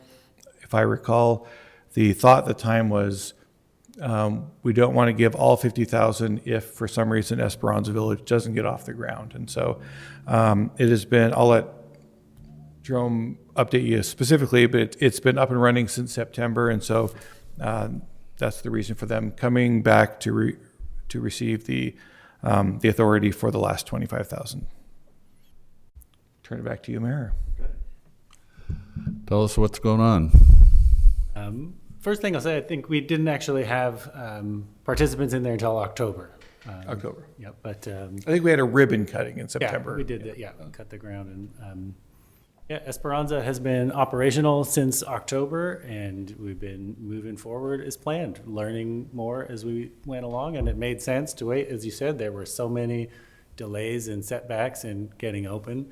I think we all watched those little units sit by the side of the highway for a long time and felt like it was never going to happen. But it did happen, and with your support and the collaboration of so many people in the community, we're now shelter to many local folks in need there. Yeah. Can you give us a little information as far as lessons that you guys have learned so far? You mentioned that. Yeah, like plumbing lessons and kitchen etiquette lessons and laundry lessons and electrical. I mean, yeah, we've been just troubleshooting. Each of the units comes with like a little cadet heater that was, wrapped in plastic and sitting in storage for a while. So we got to dust them off, and a couple of them had fried out. So we got to fix some of those, and getting people who have not been living in direct community, learning to do that again with each other and follow rules. It takes time and effort. And yeah, we've had a couple of minor, I wouldn't even call them conflicts with our neighbors, but just brushing against each other and asking and answering questions about how to be better neighbors. There's Do you mean neighbors within within and site? without? Okay, yeah, both. and without. The food pantry next door. We had some discussions about how to interact with each other. The cafe, the Dutch Brothers, and I will say that all these relationships are great. It's people reaching out to connect and ask for support and give support and bring up concerns as we go together. That's how we learn, as we address concerns and try to figure out how to fit in better in the neighborhood. I notice you have mobile showers on the property, but if I recall, when we did the tour, there was actually showers built in. That is correct. Yeah. They are being stored there, and they're not really needed there on site. We deployed them for the first time at Project Homeless Connect at the convention center just at the end of last month.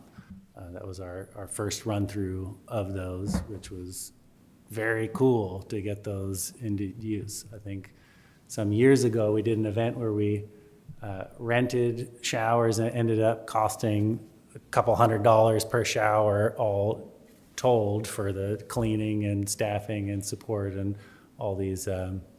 So having our own is amazing. Yeah, and we're going to be deploying them at other events.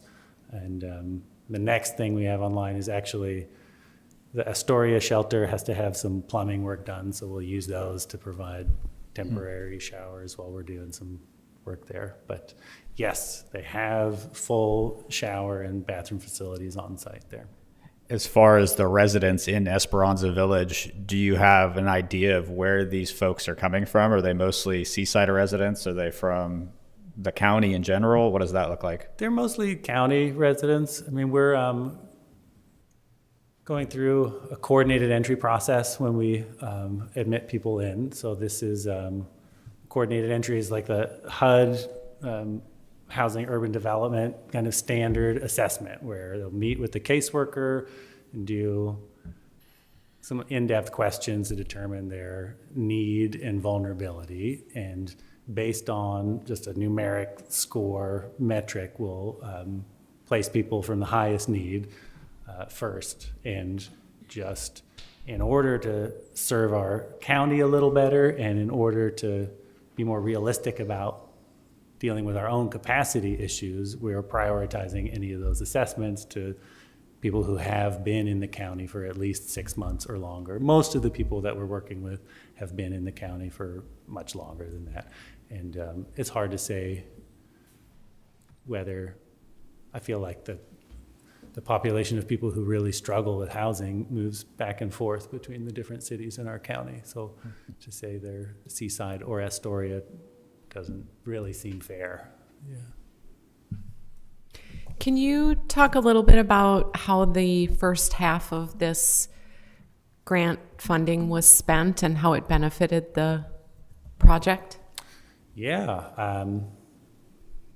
Now, I don't have the line items in That's my okay. head, but some of the things that have come up were the addition of laundry setup and a better sink system. When we initially set out the plan, We didn't have a kitchen or laundry facilities on site. We thought we were going to ship in meals and ship out laundry. And as we were getting closer and looking at our resources, we prioritized being able to do meal preparation and laundry on site. And so that was an expense of digging new trenches and getting pipes and getting those things plumbed in.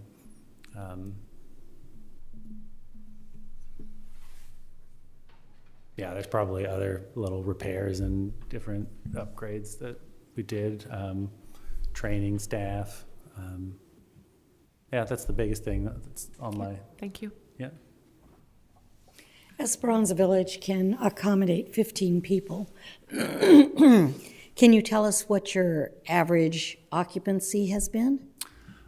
We haven't been steadily operational to give like a really useful metric there. I think was we had a kind of slower start as we were making sure that the units were safe and operating the way we wanted to. We had some humidity issues and power issues with the heating. So, I mean, we've had 10 to 12 people for the last month or so. And that's with some people coming in and exiting already. And we have a unit that we are working with Providence to leave dedicated for their outreach and their bridges through better outcomes through bridges program. Bob. Bob. Yeah, the Bob team. One unit or more than one? It's not finalized yet, but we're talking about one unit. Yeah. And have you had some people graduate or transition into more permanent housing? I'm not aware of anybody that has moved right into housing from there yet. You mentioned the heaters with the recent cold weather that we've had. Are the heaters working efficiently? They have been working. We got some extra blankets and did have an electrician come out and repaired a couple of things, but they've been working. Yeah. Thank you. Yeah. I've noticed you have a couple of ads up for staffing. Is staffing being an issue there? Staffing any kind of 24-hour round-the-clock team is always a challenge, but the Esperanza location is actually fully staffed and stable now, and it has a great team. The current hiring we're doing is actually for the Astoria location shelter. Okay. Yeah, but it's hard. And then there's regular turnover, and doing the night shift is especially a hard thing too.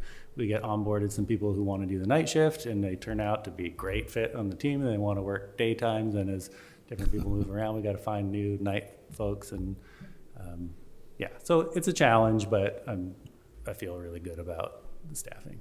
Yeah. And you said you've averaged 10 to 12 people there. Has there been any point where you've hit capacity? I'd have to send you, I mean, we've had people up to capacity holding back rooms on purpose. We weren't ready to have people in the rooms due to other issues, but there is a greater need than we have the capacity to house people. We're just want to make sure that we can introduce people into the community and do it safe and have everything they need in the units. So that's we have not had all 15 units full at this time. Okay. Yeah. It's a little hard one to ask because I don't think we've had capacity to have more folks than we've had in there, but there are, with the unit on hold, we haven't had every bed full yet. Okay. I know that y'all are running the warming center up in Astoria. Has there been any conversation about doing so at Esperanza as well? Doing like a pop-up? No, we haven't talked about doing that there.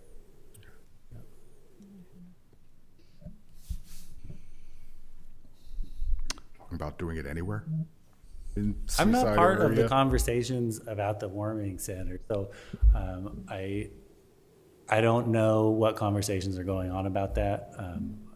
Even what's happening in Astoria, I wasn't a big part of those. I had other things keeping me busy, so I know other parts of the team were coordinating. And then it was a challenge. We got partners from Helping Hands coming to do overnight shifts and working with the city of Astoria for that. And yeah, there's a lot of people showing up that I don't even know everyone that's involved with that. So there may be other conversations about what's happening in Seaside and trying to support that as well, but I don't know if it's fair to say off the record, but we are at a capacity. Our team is working hard and we're doing a lot, and I have a hard time seeing how we'd be able to do another overnight shelter at the same time as doing one, because when you need it here is when they need it in Astoria too. Which isn't impossible. Things that I have thought were impossible have happened many, many times. And my team at CCA does it over and over again. When things seem like we can't get it done, we get it done. Just opening Esperanza seemed like it couldn't happen for a while, and it did. So been open now for 4 months, so yeah, and that's your average 10 to 12 units being occupied was 10 to 12 more than we had before, so it's a good start. We hope that we can work and continue with you and other entities that want to provide more. We're certainly open to it. And we do know that several people have been taken from the Mill Pond camp into Esperanza Village. Okay. I would move that we approve the request and the disbursement of the remaining contingent funding of $25,000. I'll second. It's Councilor Pasolski and Councilor Montero. Further discussion? All those in favor say aye. Aye. Any opposed? Nope. Motion carries. Thank you very much. Thank you. Thank you. Keep up the good work. Thank you. Don't go anywhere yet, though. Yeah. Or are you? Kenny's going to come up and join him, I think. Yeah. Yep.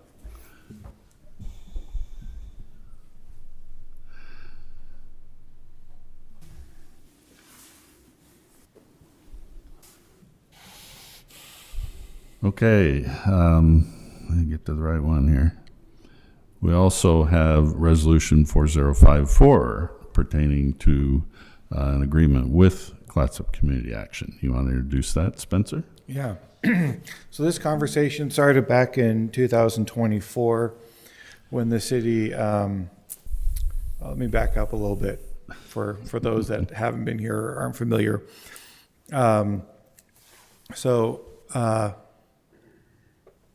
In the city's long history, we have had a homeless population, but after the Ninth Circuit Court of Appeals decision in Boise and subsequently the one in Grants Pass, we had a unsanctioned camp develop at the intersection of 10th and Mechanicsum. I think based largely on that, but also the needs in general, the city needed to find a sanctioned camp, and that followed the law that the state codified requiring the city to provide a place for people experiencing homelessness to be able to sleep. The other option would be if we didn't designate a place to have, they could sleep in any public space. So I think with I won't say short notice, but something needed to be found quickly. It was identified as the mill ponds. So the mill ponds was used. We knew it was temporary because the site flooded and because the grant that acquired the property didn't allow for camping. And so fast forward to winter and us needing to move the camp out quickly. We moved it, relocated it behind the recycling yard, understanding that it was temporary while we looked for more permanent solutions. We began discussions of other locations and eventually settled upon the site behind Public Works. I say all that to come back to one of the things that was also discussed was the need for for help in managing the camp. Prior to Nicanicum or prior to the camp at the Mill Ponds, this was not a service or not something the city provided. But it has been the camp management, and it is resource intensive, and we have assigned our community service officer to do that, but that I don't want to say that's not in his job description, because we can amend that. But what I mean to say is that is a full-time position, irrespective of needing camp management. And so the direction from the council when we discussed moving the camp location to the Public Works was to also seek out contracts for management of the camp. Officer Knock and myself met with representatives from Clatsop Community Action, who were interested in partnering with us. We met with representatives from Helping Hands who were not interested. They were supportive, but their mission was taking them a different direction. And so we began discussions with Clatsop Community Action for managing the camp. A couple of things kind of as to the why. So some of the current issues, again, this was a new service being provided, the location of a camp and managing that really had not been staffed for or built into the services that the city provides. It is resource intensive in addition to the work of the community service officer. It is there is a significant service level for our public works employees when they do cleanups. And then when we do move outs, we do need quite a bit of help from the police department. The community service officer, Paul Knock, has been assigned to the camp for, was it going on three years now? And one thing we have also identified is when you have one person doing that, there is a high likelihood of burnout. And so we want to be protective of our employees and of anyone that's going to be doing this job. And so the proposed solution, we have a scope of work, which I'll go through next. But by turning to Clatsop Community Action, we turn to an organization with subject matter expertise and training and ongoing training for their staff. We believe that there will be a better connection for our campers to the service providers and relationship building. Ultimately, the goal is we hope that the people in our camp will avail themselves of the services available and to be able to improve their current conditions with the goal of being able to qualify for, say, Esperanza Village or for the, what's the Columbia, Columbia Inn, and eventually into more permanent and stable housing is the goal. We think that's better done with more frequent and better interactions with service providers. And then lastly, by having multiple employees being able to provide the coverage, we think that we'll be able to provide more coverage in the camp and also less likely for employee burnout if it's spread over several people. Scope of the work. So the scope of the work is daily oversight. So they would be issuing camping permits and maintain the roster of the camp.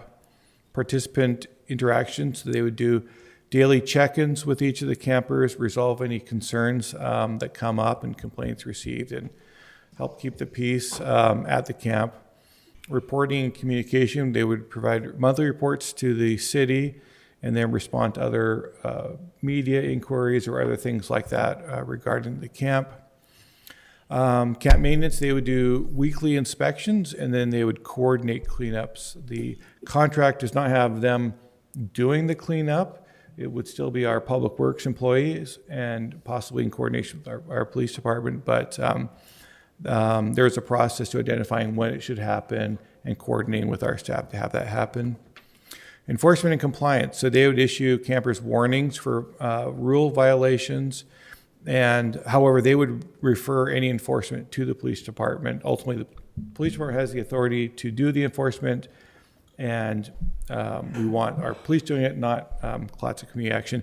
And some of this also goes back to I think it's always been problematic having our community service officer who looks and appears like a sworn officer, even if he is a community service officer. It's hard to be the enforcement and also the relationship building. That's a tough role, dual role to try to do. It doesn't work great, and so trying to separate that out as well. But they'll be working closely with our police department on enforcement. Staffing, so the contract is for 2 check-ins per day, averaging 30 minutes to 60 minutes. I think it's really what's needed for that day at that time. Averaging for a caseworker, I think it's 0.6 of a full-time equivalent, or about 24 hours a week, and then some hours for the program manager as well. The cost of that is $50,000 a year, and we think this would be a good an enhancement to the camp, to the staffing. In all ways would be an improvement. The $50,000, just like the all the improvements to the public works site for the new camp location, were not budgeted for in this year, and so the goal would be to have this fit within our budget by the end of the year. But if not, we would need to come back for the council to amend that in June at the end of the year. But we would be budgeting for this going forward. I think originally we had also anticipated having the contract start at the new location. One of the reasons was we think it's going to, the layout of the new site will make management and enforcement a little bit easier. We'll have clear defined areas. However, just the nature of the work, I think the sooner the better that we can have them in with our campers. And so we don't really want to wait, even if we are just a month or two away from having the new site open. So with that, I'm happy to take questions and happy to hear from our partners with Clatsop Community Action. And maybe, I don't know if we can have Kenny introduce himself and talk a little bit as the new I think face. some of us know Kenny, but let's make sure everybody does. Hi, everyone. My name is Kenny Hansen. I'm a retired Astoria police officer. I was there 36 years. In the last part of my career, I worked with the homeless community up in North County, Astoria. I got to know them real well. They got to know me. We have a good working relationship. And a lot of your campers at Mill Pond are also from North County as well. A lot of our campers in the county now, they flow back and forth. And there's no specific one from Astoria, one from Seaside, really, just they kind of go everywhere. I've been going to Mill Pond now since I started the 1st of January. I'm trying to get down there twice a week. Mondays, I try to go down there when the community resource officer is off. So we have some sort of presence during that day. I go then. And then also I go on Thursdays when they're doing the camp cleanup. From talking to some of the campers down there, they are open to getting help. They want to get help. And then there's another side of it. There's some that don't want help. And then there's some that are thinking about getting help. So when you got all three of those, the ones I kind of focus on are the ones that want the help right now. And there's a couple of them which is really good. And maybe the others will follow and see what success stories, that these people can create and then follow suit. Counselors? I just have questions on the Exhibit A. We talk about scope of work. Has much of this been fleshed out? For example, we talk about reporting. Do we know what kind of reports we want to see as the city? Do we know what daily oversight is going to look like? When you say oversight, that usually means you're judging something or looking at something to determine if it's working correctly. So I think I put it in the staff report, but we working with Viviana and her staff, we think between the two of us, we have a good idea of what this means. However, we recognize this is really something neither of us have done. And so we've tried to write it in such a way that we both believe we have an understanding, but we also understand there will be some fine tuning needed and some adjustments. If there's anything that would change the scope of the work, that would be something that we would come back and work with the council and work with CCA's board on that. I don't anticipate that's the case, but I think we're going into this with our eyes open, recognizing that we're going to learn. And just what we've learned operating the camp is quite a bit in the last couple of years. And I think that will continue, especially with the new site. And so trying to make it as specific as possible so there's some accountability, but also recognition that we're going to be working together on this. How does this change the, for lack of a better word, intake process? Somebody comes and says, I need a place to stay. In the past, I assume they went to the police department. Yeah, so now it will be done through community action, Clatsop Community Action, and we're going to have to develop what that process is, what that intake is. If there is a need for, say, the middle of the night for our police to be able to provide a space or something like that, those are things that we'll have to take into consideration as well. But part of the purpose of this is also, and I didn't really say it specifically, but the requirement to go through Clatsop Community Action to get a permit is beneficial because it puts them on CCA's radar as opposed to someone just kind of flying under the radar and not known to some of the service providers and things like that. So some of those things are what we need to develop. And in fact, I think we're trying to arrange for an on-site meeting this week to continue looking at the new site and preparations for that. Thank you. I'd just like to comment on your reporting question. I think in these kinds of projects, once you start getting some reports, you get a clearer idea of what you want to see, and having the ability to allow that to evolve is the only real way to go about it. And I think we can trust Spencer to pass those on to us at least occasionally, so we're fairly regular update. Write the council a monthly, pass it on. Yeah. As you've already recognized, there's going to be changes along the way, and we're going to be learning as we go along the way. I would like to see written into the contract that we have a review in 3 to 6 months. 6 months at the very outside, but I'd like to see us put that deadline on there so that we're reviewing everything to see, are there things that we need to change? Because we know that we're going to be learning along the way, both sides. So is the review for staff to review it and bring it back to the council, or to be reviewing it with Clatsop Community Action? It might be both of those things, because it might be that there need to be some changes in the contract and the assumptions that we're making. Sure. What I would recommend is, rather than amending the contract, since CCA has already voted and approved it, is to direct staff to bring it back to the council when the review is completed, and give us a timeline of either 3 months, 6 months. You may not like some of the rest of what I'm going to say. Sure. Okay. I'd like to know more about what the case manager is going to do. Is this going to be I know right now the CCA and other social service agencies visit Mill Pond and interact with people. So is the case manager a continuation of that on the CCA part? Let me give all my questions. And also, where in the contract, everything that the contract seems to be all about CCA interacting with the campers. What about interacting with the people who are visiting the camp?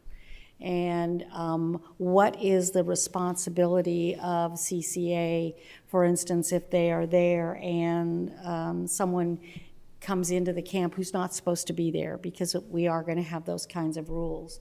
What is the responsibility of CCA to coordinate with the other social service agencies and other units, I'm going to say, who are accessing or helping at the camp? That's not in the contract at all, and without that, I don't know that we have any expectations. I'm also interested, we say 2 check-ins per day. Is that 2 check-ins per day times 7 days a week or 5 days a week? Is it, and what we know that some of the most problematic times are when there is no oversight. What kind of check-in will be expected in the middle of the night? When that's a time when the most volatile or negative activity could be taking place. Let me see the other notes I made here.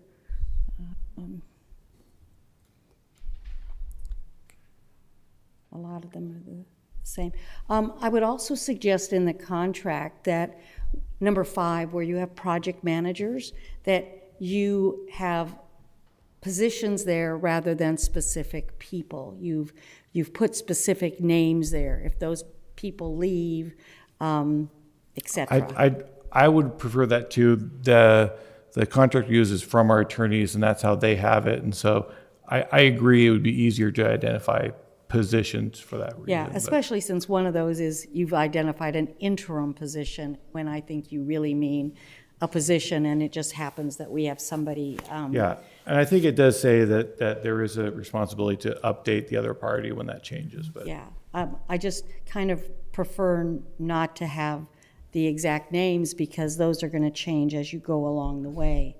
I also have a question I don't understand.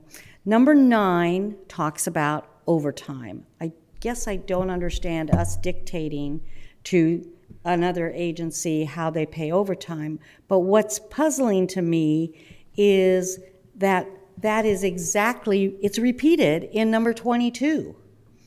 And workers' comp is in 10 III and then repeated again in number 23.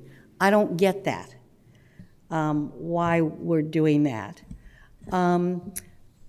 I also, number 21, where we've got payment of claims by the city, if I was reading, as I read it, it sounds like if anybody makes a claim against CCA, the city's going to pay it and then ding CCA.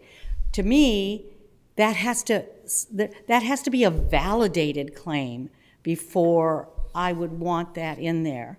If I was CCA, on the CCA board, I would not have approved that. So there's just some things that, and termination for convenience, it allows us to terminate, but it doesn't allow CCA to terminate. I see nothing there for them to be able to terminate. So I've been trying to read this from both sides of the coin. Because if we're going to be partners, we're going to be partners. I think there was one other thing that David happened to mention that gave me a question, and now I've lost it in my head. Me too. Me too. Yeah. I forgot it. You said something that was answered, and it gave me a question. Spencer, you want to address any of those? Yes, but I don't have them all memorized. So I think it's helpful to have the overview if you want to go through those one by one. I think the first one was kind of an understanding of case managers. Yeah, what is the job of the case managers? And I guess I'd say if they do the kind of case management they do for Esperanza Village and for Columbia Inn, then how is there going to be coordination with other social service agencies who come in and do some sort of case management, CBH, Bob, that kind of stuff. And there's kind of nothing in the contract except case managers at 24 hours a week, I think is what it says there. I could talk on it for a moment. I don't know if this is the appropriate time to get into this, but I mean, our processes are developing as we learn how each program and community works. But at Esperanza in Columbia, we have regular case management or housing navigation on site, which will keep a file and set like goal sheets out. So make sure we're working on specific goals to kind of evaluate where they're at, what are next steps, what the barriers are. And we've based most of our work on knowing who our community partners are and in developing those relationships. So that's a big part of any plan for any participant is what's the next step? Who do you need to talk to? Let's try to set you up an appointment. And and that doesn't answer that. Well, and I know all that, but what we also know is that Mill Pond, we have other agencies who are doing case management as well. So how's that going? I think one thing that maybe we should clarify, and that is when it comes to the staffing, the case manager, I believe, is as it's worded, is just a title of the position of who's being assigned. We have a case manager, meaning that's their title at CCA. We have a program manager. So it's not necessarily, I wouldn't get too wrapped up in the title. It's more what are the services being provided here, and that's what they're doing. It's not the title, it's the services that I'm interested in. How is the coordination going to be? But even before that, I think it's what is going to be the responsibility of the CCA oversight on the interactions with, I'm going to say at this point, the public who are coming into the camp. What is their responsibility going to be, et cetera? So as it does talk about in here, part of it is enforcement of camp rules. And so I think it depends on the situation. If you have someone, say, coming to visit a camper, that's something to be addressed with that camper. The anticipated rules for the new camp will be basically no visitors. Right. And so I think my expectation would be if they find unauthorized people there, they would contact the police department, who would respond and trespass the individuals or whatever their process would be. So it would be not on CCA to remove those people. It may be helpful for them to just ask them to leave or something like that. I think those are the kinds of things that we'll need to work out, but any enforcement would be through our police department. Right, and I think that needs to be made clear. So are we talking about twice a day times 7 days a week? That was my understanding. And the hours work out too. Okay, and Just comment on, there's like 2 points that I would like some flexibility on that I was a little, just the mandating 2 check-ins per day. It might be that we could provide better service by being there for a longer period once in a day. I think if it's possible to, and maybe this isn't the right forum to kind of hammer out those details, but just a little worried about having to make 2 trips and set up and take down. And I think that's one of the reasons that we're trying to keep it broad is this is the initial discussion that between our staff and Viviana thought was the right level, but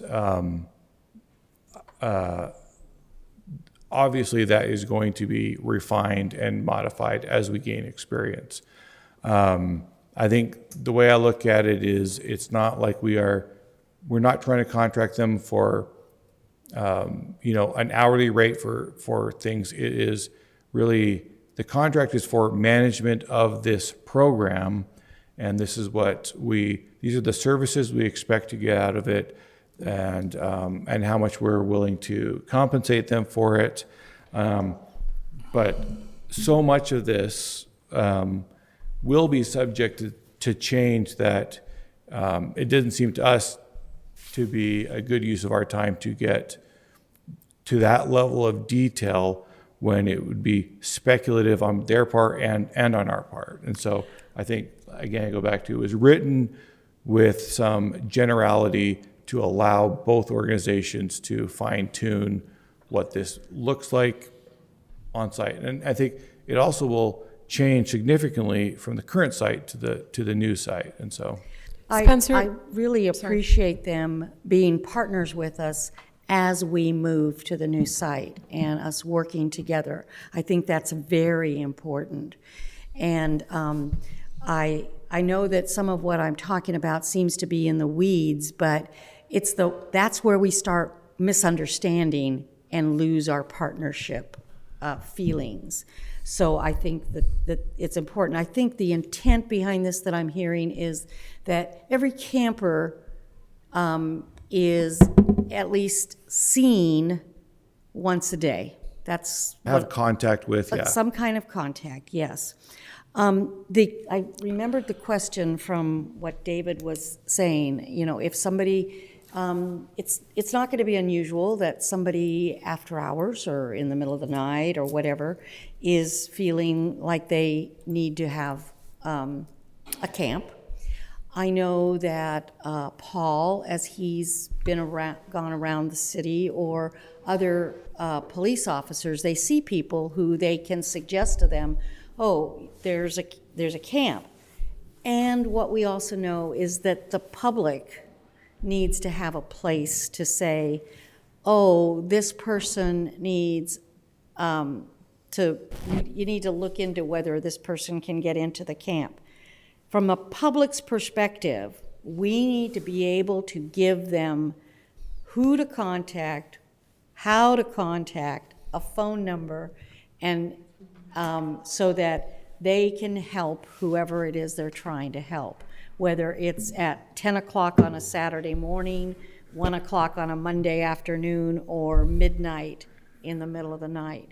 So we need to make sure we have something like that. Yeah, I think that'll be crucial. I think we have that existing today within our police department, and I was going to say as we hand it off. It's not really a handoff. It's as we're partnering that we'll need to define the new process, both for our understanding, for CCA's understanding, but also for the public or for the campers. And most likely it'll be our patrol officers who have first contact with individuals, and they will need to be trained on what the new protocols are. And so I would anticipate that our officers continue to do it until those new procedures are in place, and we've both kind of signed off on what works best for our situation. Right.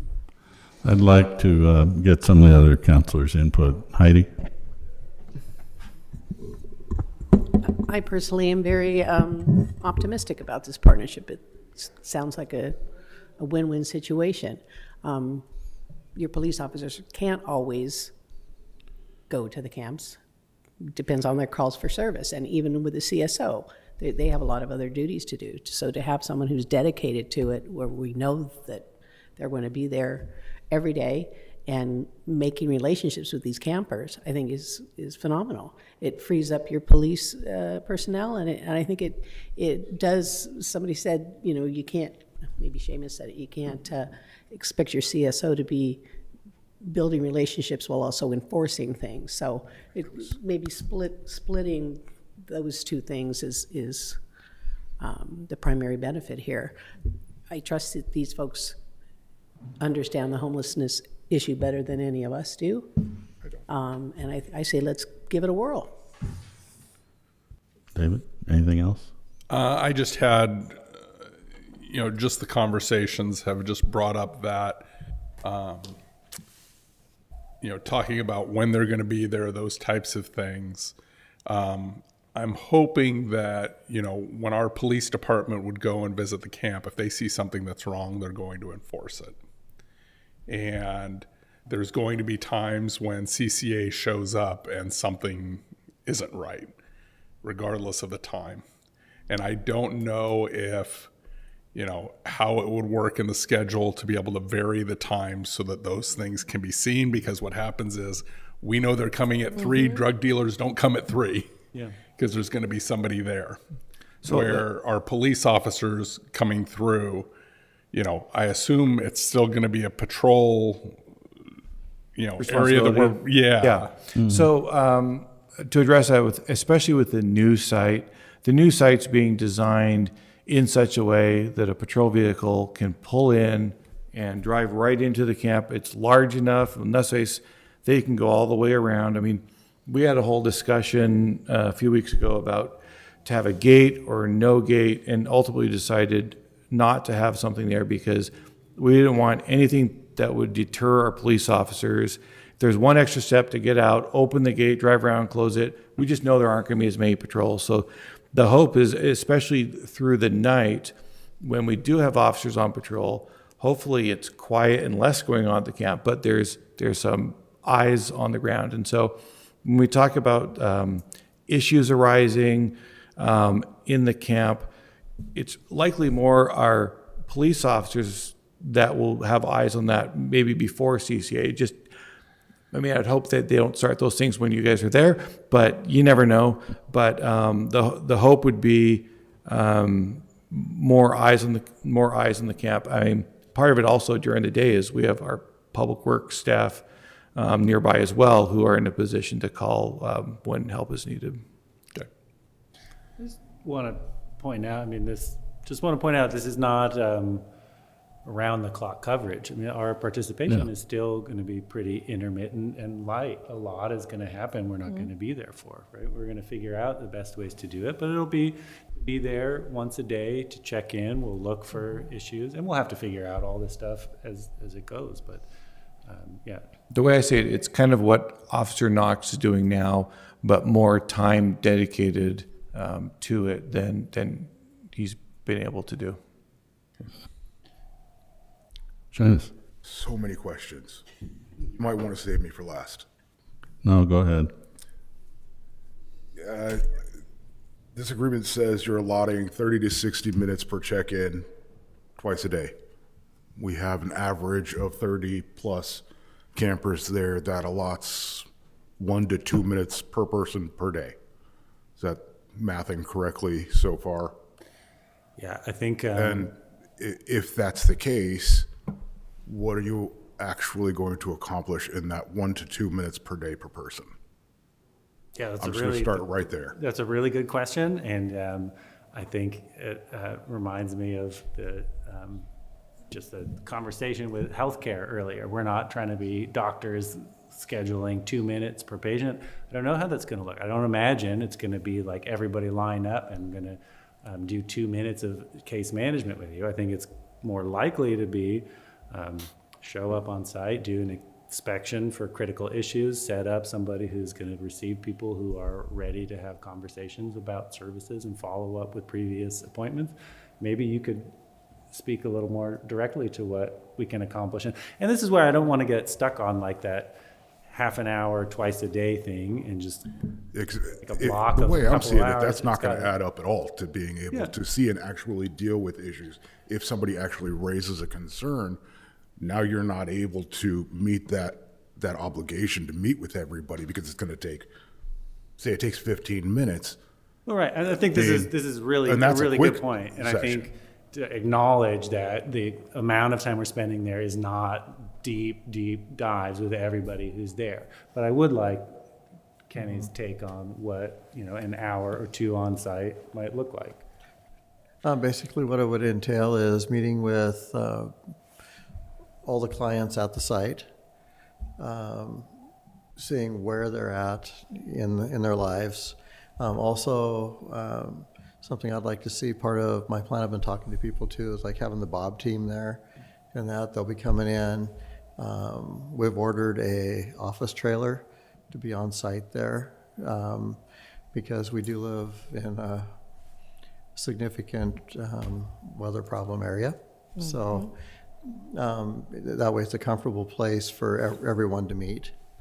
And that facility will also be available to other community partners as well, Clutch of Behavioral Health, the Bob team, us. Realistically, it'll probably take more time than what's allotted. But also there will Can I be, there, interrupt here for a minute? Why is CCA having to undergo the cost of providing an office trailer? Since it's our camp, why aren't we providing that? I think it was their proposal to bring that in. Well, I can't see us having anybody manage a camp without, I mean, and I made this suggestion a long time ago. You've got to have someplace out of the weather, and I don't understand them undertaking that extra cost. I also think that besides the, we're looking at the 10 to 15 hours a week that's Kenny. So the 10 to 15. But the program manager, or the case managers is an additional 24 hours a week, if I'm reading this correctly. So the staffing there, the 24 hours per week, that was based on they are going to be assigning 0.67 FTE. So that's not, as you look at there, not 1 to 2 hours in the camp per week, because that would be a lot less than that. And so it's a bulk of time dedicated to this, whether that's on-site in the camp or whatever is needed for the camp. There's a significant, I guess, investment in resources there is maybe the way I'm looking at it, rather than down to the 30 minutes, 60 minutes, 2 hours, whatever that specifically is. So there will be times that it may be 1 hour one day or 3 hours another day. I think the other thing to consider is there will likely be many times that they're in there where not every camper is there. They're out somewhere else in the city or sleeping or other things like that. So it won't be everyone every time they go in there. But theoretically, it's like 28 hours a week. Am I understanding that Yeah. correctly? Yeah, that's what we're paying for. Seamus, continue. I have a lot of concerns about the numbers in this. They don't work out from what I can see. Even if it's just, 2 hours a day going on the outside here, and assuming that everything can get done in that, and it can't, that's still 14 hours a week. We know that's not enough. But if we're putting the numbers in this contract, aren't we kind of obligating ourselves to follow them? I mean, if I wrote a contract for anything else, I would certainly want the numbers to be as accurate as possible. And these numbers don't work. Well, according to CCA, they do. Okay, I've done the job. I'm just saying, according to CCA, they do. Okay, but I'm looking at them and they don't even add up. So, Seamus, it does say, I mean, I was pretty careful here to put ranges of times, approximately. I think the intent is, as we look up there, that it's an investment of about 28 hours a week. It could be more, it could be less. But there's nothing in the contract that says it is 30 minutes or it is 60 minutes. No, it definitely says 3260. I grant that. What I'm saying is that if we work with the numbers there, either people are not getting served, or they are getting served but not adequately, or people aren't getting seen even though it says they're supposed to be seen. So I would say this is in addition, and we can even throw all of that aside, okay? Because there's always going to be some variable in how we are meeting with people. That's just the nature of dealing with people, okay?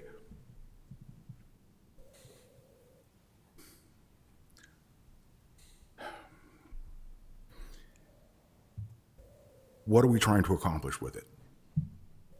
Because if what we're doing is shifting it just from our CSO over to CCA, then okay, because that's all this is accomplishing. It's not going to get any better outcomes. That's exactly what it was supposed to accomplish, is to take the work away from our community service officer so he can focus on his work and have people with better expertise and dedicated to that, be able to go in there. The way we look at it is this is a significant increase in hours and attention into the camp at a hopefully better level. All that happens, but the intention is to take it out of the police department and into a different organization. That's the main goal. That's the first goal that we're trying to accomplish here. Kenny, can you meet with 30 people a day for a minute apiece and give them improved outcomes? I think what we're Kenny. trying to. I asked Kenny. Thank you. Realistically, 30 people a day, you asked, is that 30 correct? people a day. That's the average number of people there. A minute apiece, 2 minutes apiece. Just want to say, I don't I'm think really we're looking for the answer from Kenny. Thank you. You'll get a chance, I promise. Yeah, no, Realistically, based on my knowledge and what I've experienced, that would not be enough time. Thank you.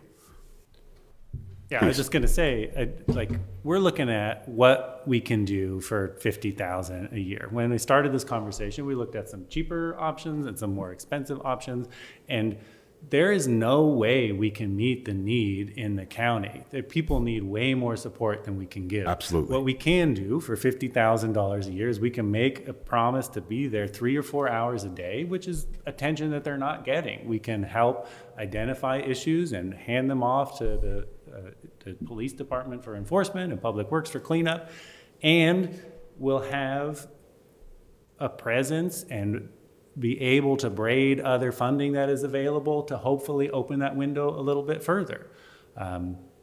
Is it enough? No, Seamus, it's not enough to really change everybody's lives, but it's going to make a difference for some people. I'm hopeful that it will move the needle. That's more hours than have been there in the current setup, and that's something.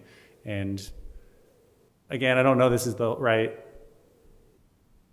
venue to pick apart all the details, but there's one thing on the proposals where we're mandating people to participate in services, which is a great idea, but it also limits what we're able to do there. We get funding from Measure 110, which allows us to do a lot if we don't, but we can't mandate services. So just to keep in mind, if we can recommend and encourage participation rather than mandating it, we'll be able to show up with more resources in that window and maybe stretch that window longer and maybe be able to spend more than those couple of minutes with every. I mean, the reality is not everybody's going to want to engage in the same way. There are some people that are going to go, Kenny, I'm ready. Let's do this, and they're going to eat up all the time. That'll be awesome. There's going to be some people who are like, I don't want to see that guy. I want to hide out until he's gone. Mm-hmm. Spencer, how many hours is the CSO spending? Chief, why don't you come up and talk about that? Well, while he's coming up, can I just ask real quick, how often at Esperanza Village do you see every resident for how long with 24-hour coverage? That's a good question. And I'm not there every day doing shifts, so I'd have to refer to my staff for that. But in my visits there are some people that I see every time, and then some people that I rarely see.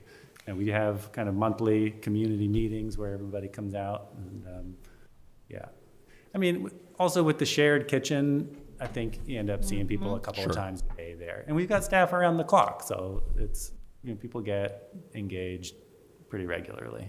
You can't compare the two. Yeah. Well, no, I agree, but there's going to be people that they don't necessarily see every day doing what they do. Mm-hmm. It doesn't. The expectation that they're going to see everybody every day, I think, is where the unrealistic expectation is. Which is why I'm questioning it even being in there.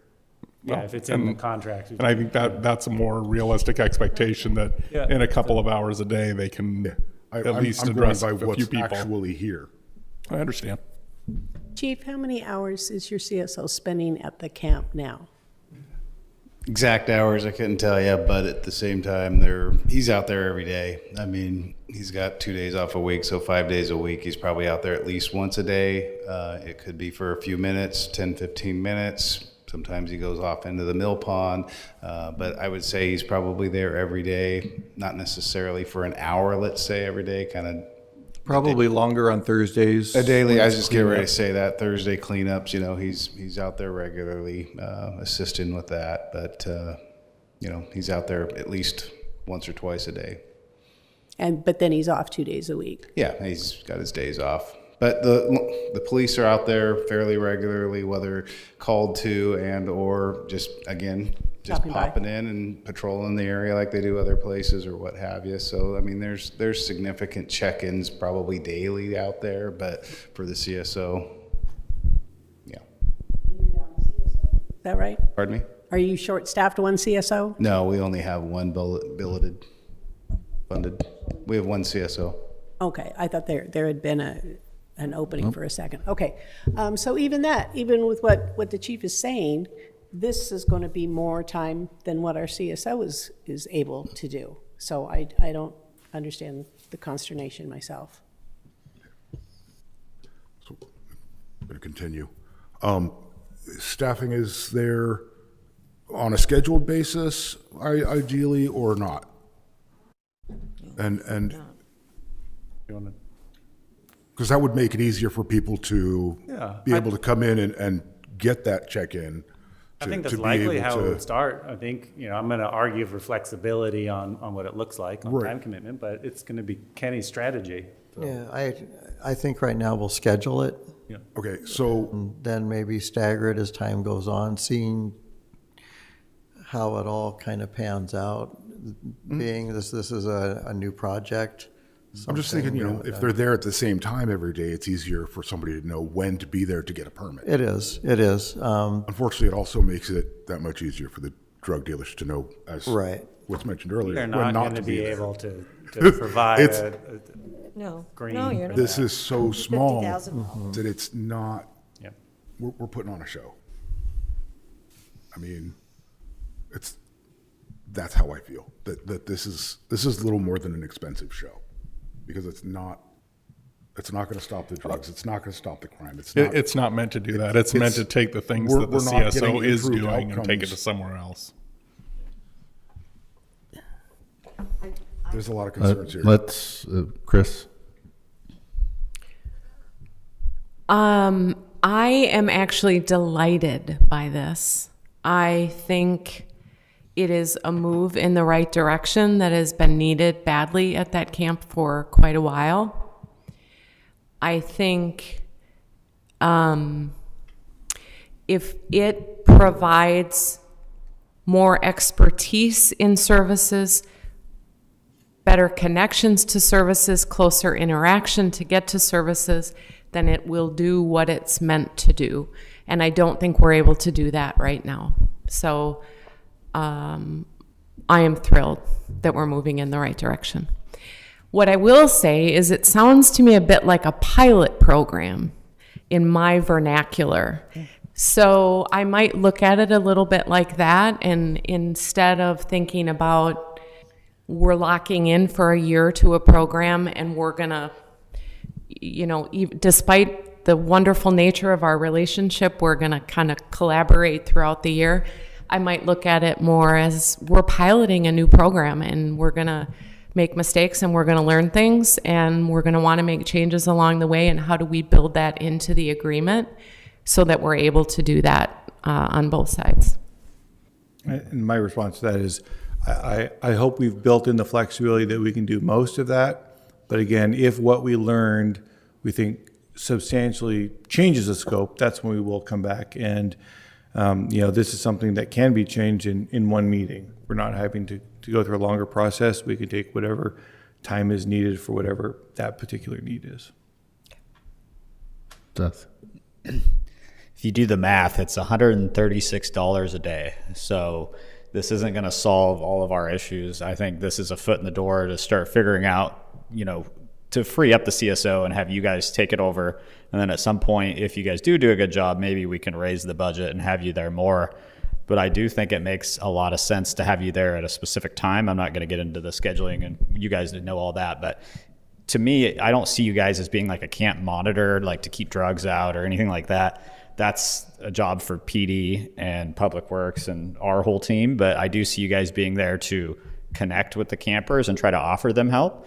And then hopefully Officer Knock can stay involved to some degree. But I think it's naive to think that we can just turn this over and the camp's going to run great. Seaside PD still needs to be going through there at all hours of the day and really provide the enforcement. But I think this is a good foot in the door. And for $136 a day, I think if they can even do most of that scope of work, I think we're getting a bargain. And I agree with that. It's been made clear that, this is something that we're just starting, and we've worked on it now for 2 years or more with the ideas. If your organization's already approved it and our lawyers have approved it, it's flexible enough for me as it is. And that's the reason why I started out asking, okay, are we going to get reports about how it's going? And I think a monthly report would be appropriate. So I'm fine just exactly the way it is right now. And I want to add a couple more comments. First of all, this is the kind of thing that I've been advocating for a long time. So I'm not negative about this at all. I'm positive about going forward with this.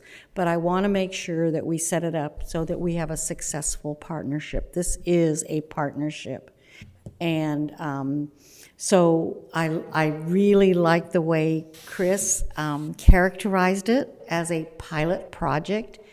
That's why from the outset I said we need to write in that we review this in full in 3 to 6 months so that we can make those kinds of changes. There's some places where maybe we're too stringent on stuff. There's some places where maybe we're not clear enough, and that's what we need to go with as we follow through. And I think it's really important that we recognize we aren't turning everything over. We're still needing to use Officer Knock. We're still needing to use the police. And CCA needs to know that they have that kind of support coming under them. I'd like to get back to a couple of really factual things. Number 19, termination for convenience. I really would like to see that CCA has just as right to terminate this as we do. So I'd say this comes from our attorneys, and our attorneys they're going to protect represent us. They've written it, so it's beneficial to the city. That being said, if CCA comes to us and says we can't do this any longer, or this isn't working, or something like that, this is a relationship. We're not going to hold the gun of this contract to their heads and say, you got to still keep going out there. So I think this is a mutual thing. And so I don't think the city would hold this on them if we all agreed that it wasn't working or a significant change was needed. What I would agree to is that along with that 3 to 6 month review, that's something that we look at changing the language. I don't want to hold it up here for that. Payment of claims by the city, number 21. Again, it doesn't make it clear that those are valid claims. So this is the exact language our attorneys recommend for every contract. So I can't speak for them other than that's the language they recommend, and they feel that protects the city. Okay. And just again, curiosity. Why is overtime mentioned in 2 separate sections, and why the requirements for overtime and the requirements for workers' comp? Why are they in 2 sections? It's a little bit of overkill, but I wouldn't hold up the contract for it. It's kind of like I read through this and went, wait. I'll say this, in my opinion, on attorneys, they do great at overkill. Their deference is going to be overprotect and overstate things rather than the opposite. Does CCA understand regarding overtime? Yes, we have our. But I appreciate that you want to make sure that the people that are coming out to do the work get treated properly and compensated properly for their time. Okay. Can I have a motion?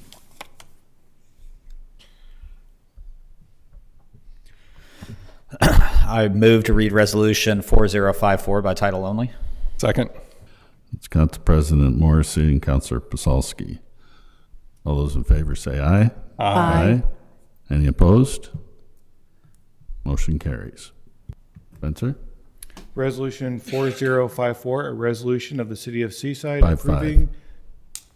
Did you say 5-4? That's what I have. Did I say it wrong? Okay, let me do that again. Thank you. Resolution 4054, a resolution of the City of Seaside approving the agreement with Clatsop Community Action for homeless camp management services. And I'm going to make a motion now. And I'm going to move to attach to this contract a mandatory review in 3 to 6 months. No more than 6 months out. I'll second it. Can I get some clarification on that? I don't know, is that the appropriate time now, Mayor? Yes. Okay. Is that to amend the contract and have that go back to CCA, or is that within your motion for staff to bring this back with what you just asked for? I think it has to do with knowing, getting the input from CCA, seeing is everything here reasonable? Are there changes that need to be made in terms of hours? Sure, work, I understand scope of all that. work, that kind of thing. I'm just asking, are you asking for a change in the language of the agreement that needs to go back to their board for approval? No. You're just asking for that to come back This is to in come, the 6 months? right. Okay. This is not something that they have to approve. It's something that For us. to Yeah, require okay. of ourselves. Okay. Yeah, we could even have a workshop and kind of discuss I how it's love going that. and go over. Yes, how we absolutely. can make it better. I'm trying to figure out whether that fits here or not, or if that comes after we I would think approve that the that's more of a resolution. city staff direction than it is a motion Yeah. for us relating to the resolution. We're already going to be getting promised monthly report. I just told Kim to schedule it for 6 months from now, already on the agenda. I'm not requiring it of city staff in my motion. I'm requiring it of our council. Of the council. I don't want us to forget this. I don't want us to let it ride, or I want us to pay attention to it, to make it better as we go along.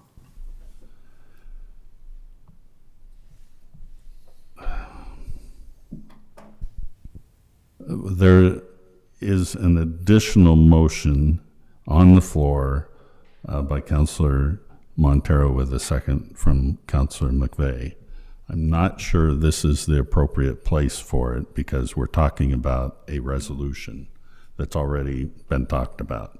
I think you could say, well, I don't know if we could do a separate motion after we get done that's related to this, even though it's That's what I thought I it's was doing. on. Well, no, we haven't adopted it yet.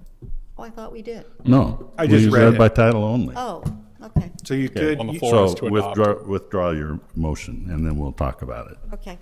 I Second. withdraw it. All right. So we have resolution 4054. I need a motion to adopt. Move to adopt 4054. I'll second. Councilor Pasalski, Council President Morrissey. Any other discussion about the motion? All those in favor say aye. Aye. Those Now I Any go ahead. opposed? Okay, the motion carries. Now I restate my motion. Can you restate it for me, please? I move that this council review within 3 to 6 months, 6 months. Specify what you want. In no more than 6 months, we review the contract requirements, the scope of work, to make sure that we are doing what we're intending to do, and reviewing what are the needs. Are we fulfilling the Your needs? motion's getting really long. I know. Can I amend Are that? you looking for a what? performance review? No, it's not a performance review. It's actually a needs review. And the way we're going to know those needs is for CCA to have done the work for 6 months and be able to tell us, was this reasonable?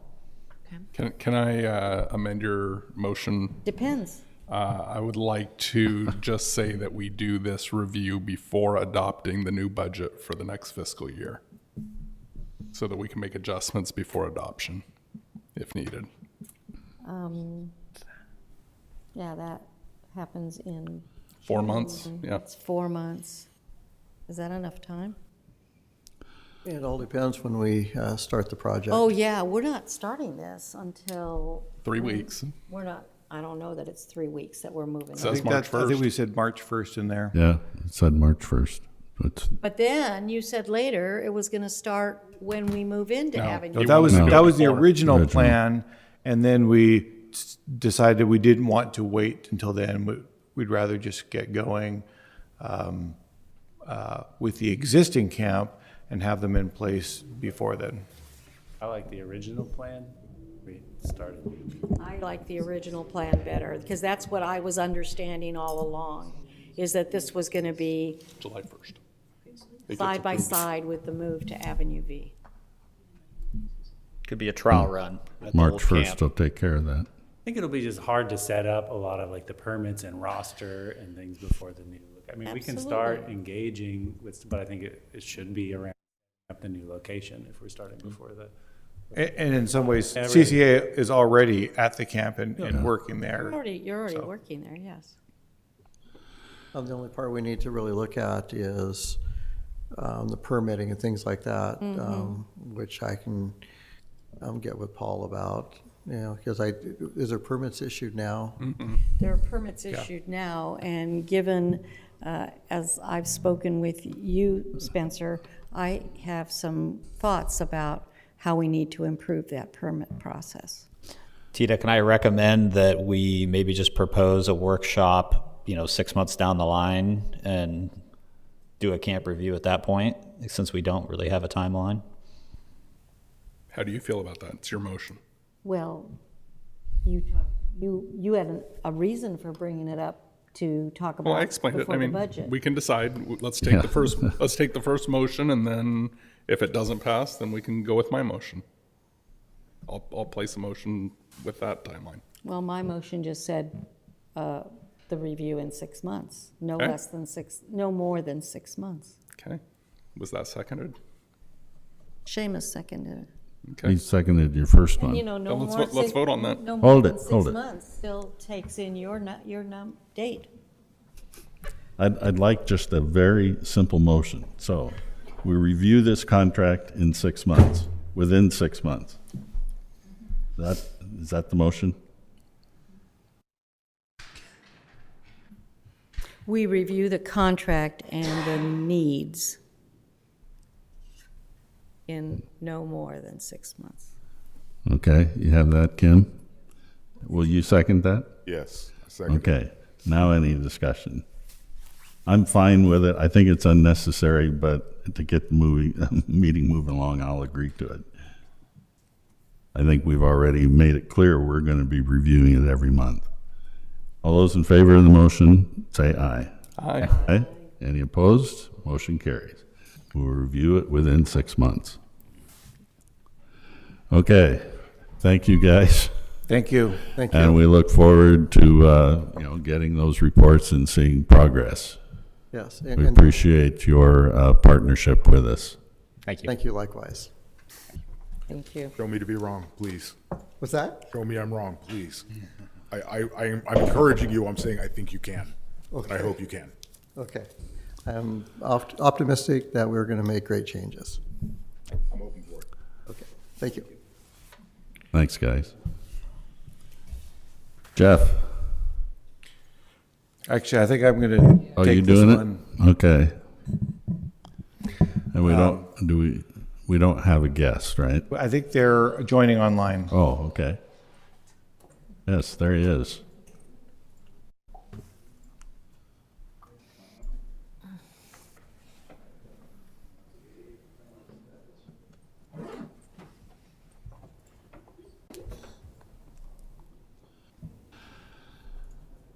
I guess I could start before, well, there he is. Todd actually reached out to me a couple of months ago, and we had a nice chat about this and actually about many other things.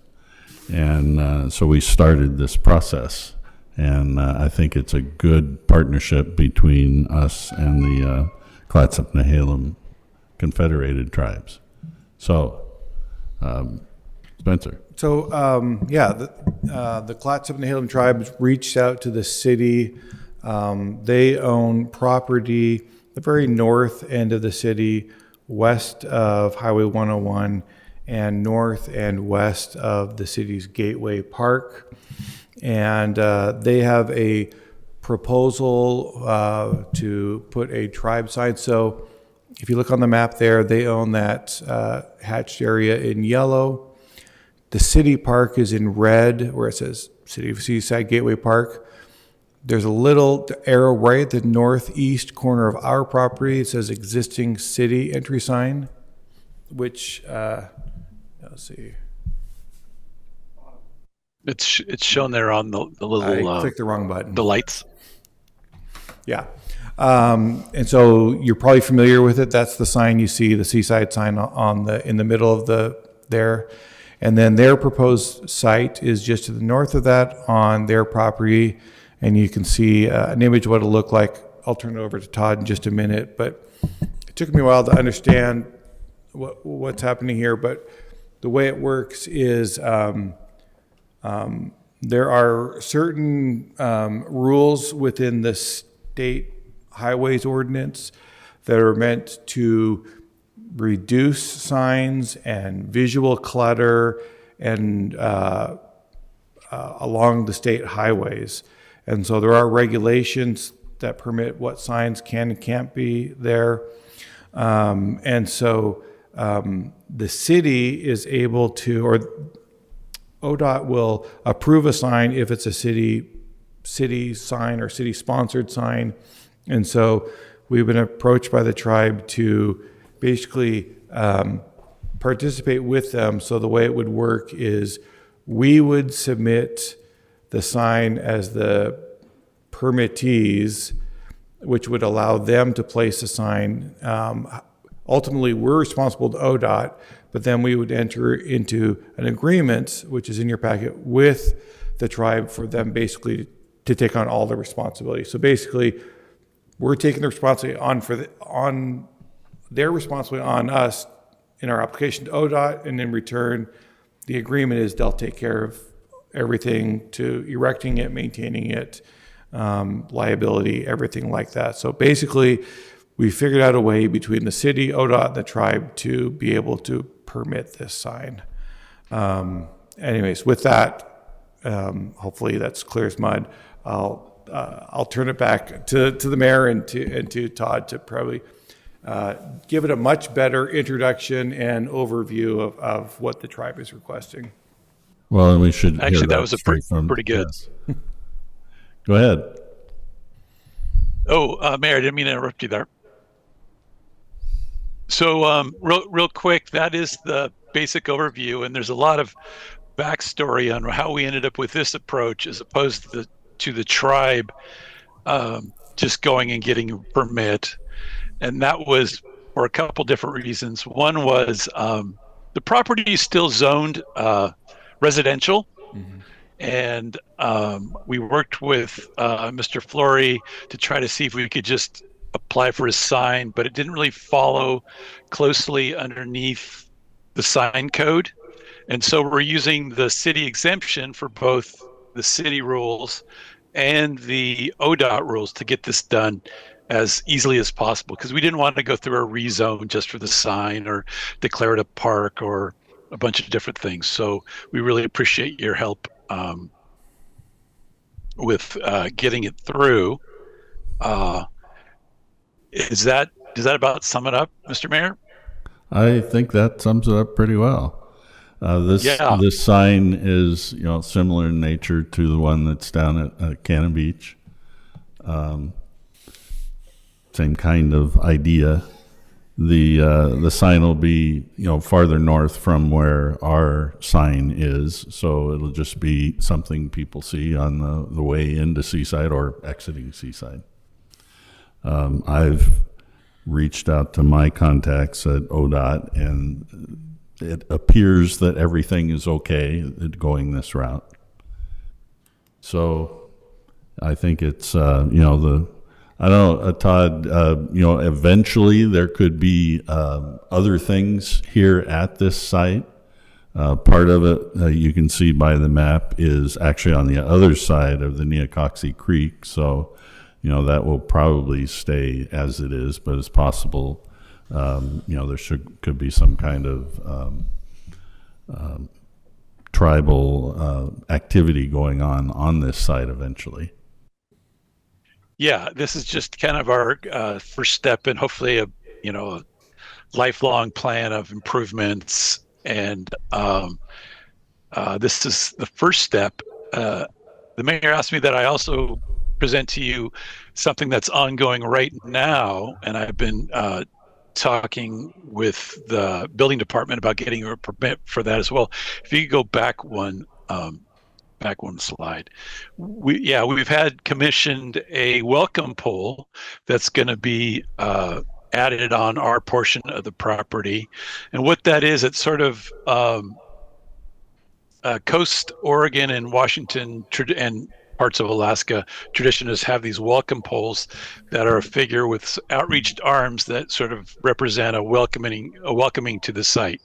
We've got another one of those down at the Cannon Beach NACU School that you may have seen over the years, and so we've commissioned one, and it's already done, and it's stored right now in Seaside in a barn, and we're going to work with the city to have this permitted as well. So I'm working on getting some different information so I can present a final building application, which will include the mean high water and where our welcome pole will fall. The current thought is that we'll erect this pole with a small park feature sort of back in the corner there.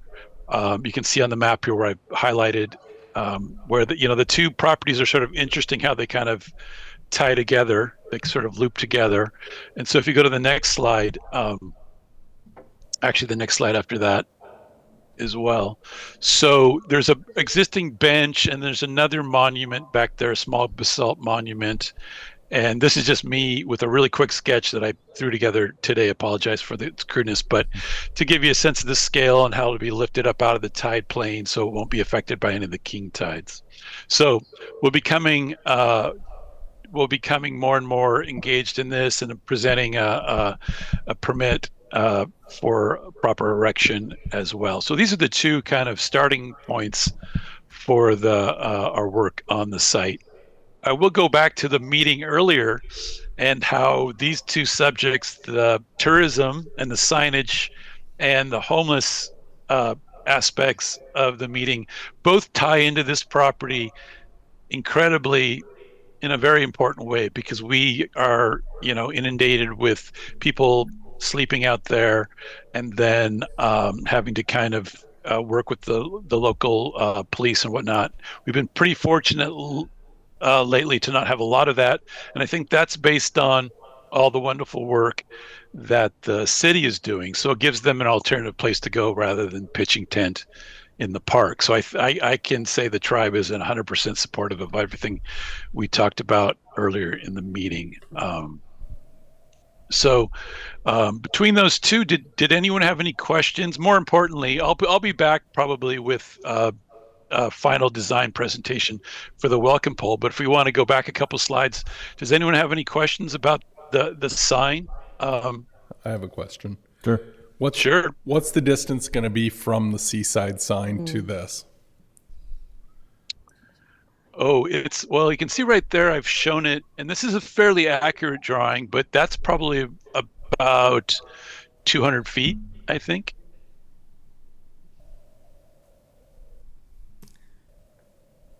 Compared to the buildings over on the other side of the highway, significant length. Yeah. Yeah, it's a significant length. So there's that little, I don't have a pointer, but there's a little pine tree grove, and we've tried to sort of break it up. If you see, there's a little dark dot there in the middle, right there. There's a clump of pine trees. And by the way, Neocoxy means place of little pines. So we like trying to keep that pine tree as sort of a starting point for future forestation. But so we purposefully spaced it so that they won't be overlapped or there won't be too much. And I'd be happy to illustrate that with a 3D drawing, or we can Photoshop one into a Google Street View. So the height of the sign and the distance from the Seaside sign will be enough that someone driving south on 101 will be able to really differentiate the two signs and will not. Yeah. I guess I don't want it to kind of get in the way of people seeing our Welcome to Seaside sign. Yeah. The one thing, very great question, and we've tried to sort of take that into account. It is. They look pretty close to me. Just as It looks closer than 200 feet. It's only 5 feet high, too. Yeah. So a couple things is we're cognizant of that. We want to sort of differentiate the two, right? And it's not really. I don't think a lot of people really understand the overlap of the two properties, or it's the branding of the site isn't very mature in that respect, and so we want to help not confuse those things, but at the same time get our message out. Right. So can I ask you, is the sign double-sided? the sign's double-sided. Is it double-sided? So Yeah, the sign is double-sided. If I'm going north on 101, will I also see some writing on this sign, or will I just see a blank back? No, you'll see it. Basically, the illustration on the right-hand side of this side that says Neocoxy Village, that's on both sides. Okay, and do you intend to have lighting? No lighting. In theory, there's not supposed to be any lighting on the site for your sign either, but that just turned out that's just sort of happened. The agreement and the covenants wouldn't allow us to light the sign. Can I just add, Council? Using the county web maps, I tried to, as best I could, measure it. About 100 feet. I was at 115 feet. 115 feet? I think that's plenty of space to make the Seaside sign visible. The Neocoxy Village sign is very low. You're going to see right over top of it anyways, and I think it's a great addition to their property, and I'm all for it. Yep. Yeah, that's a good point. The Seaside 5 feet doesn't probably even reach, because your sign's on a little mound, so it's pretty prominent. I think our sign will be a little lower, and 5 feet is probably where it says Oregon. You know what I mean? The bottom of the Seaside script is probably at about 5 feet. Yeah. Yeah, thank you. And I can get you exact. We would present an exact layout for the permit process. This was just kind of a presentation. Right. Any other questions? I would move to approve the request for the Clatsop-Nehalem Confederate Tribes to erect a tribe sign on their property as outlined in the staff report, for the city to sponsor the sign to comply with the city's sign code, and for the sign, I'm doing this right? Yeah. The sign be granted on ODOT signed exception, and I direct the city manager to enter into an agreement with the Clatsop-Nehalem Confederate Tribes for the installation, maintenance, and other responsibilities for the sign. I'll second. That was Council President Morrissey and Councilor Binnicker. It's quite the motion. Yes, that was quite the motion. And I was going to say, someone's a pro there. That was, wow, nailed it. I have some, I guess I'm going to call them technical questions. Sure. I love these are for the city manager, because I do like the idea of the sign, etc. I don't understand why this is written as a contract with a contractor in the same way of our previous contract, which has all the overtime and the workman's comp and all that other stuff. Why is, because I'm not seeing them as being a contractor to us. So I don't understand this. They're not a contractor in the traditional sense, but in this, for the purposes of this, let's look at it like, if we apply this to ODOT, we are saying we are doing all of this. And so we are now going to turn around and outsource it to, let's pretend they're a company. We're outsourcing to this company called the Clatsop Nehalem Tribe to contract with them to construct a monument, to maintain it, to refurbish it, to take it down when it's done. It's just a protection from us. 90% of what's in the contract is probably not needed and overkill, but it's all in there as a just in case, as a protection to the city. But you'll notice most of these contracts you'll see are exactly the same, and we refer to a different scope of work, and that's how we've made arrangements. That's with our attorneys. That's what they recommend, so that they don't have to write us a new agreement every time. They have their standard agreement. This covers you for everything you need to do, and basically you write out the scope of work and refer to it, and that way we don't need to create a contract from scratch. We don't have to pay for a contract Correct. from scratch. I guess I just see it more as an MOU kind of thing, but. Well, and I would say, because I think that's come up a few times, is our attorneys have said an MOU isn't really enforceable, which is why you want an actual agreement. Particularly if ODOT's involved. And ODOT is aware of this? Yes. Yeah, I think the mayor's had the most contact already with run them. it by them. We're sticking it to the mayor. Yeah, so both the mayor and I have both had lengthy conversations with the folks up there in Astoria. They really have been helpful, but it was a bit of a head scratcher for some of the younger staff to wrap their heads around. And I'm going to make the same comment on number 5 that I did on the previous one, to take out the names of the people and just leave the position name. We have a motion and a second. Mayor, can I just make a statement? Sure. So to those that know, this property has a very fascinating history, and it's great to see it go back to the tribes, and I'm really excited to see what you guys do with it. If you make improvements or even if you keep it, the way it is, it's great that you guys have ownership of it and are starting to put signs and monuments, and I'm happy to see it. Yeah.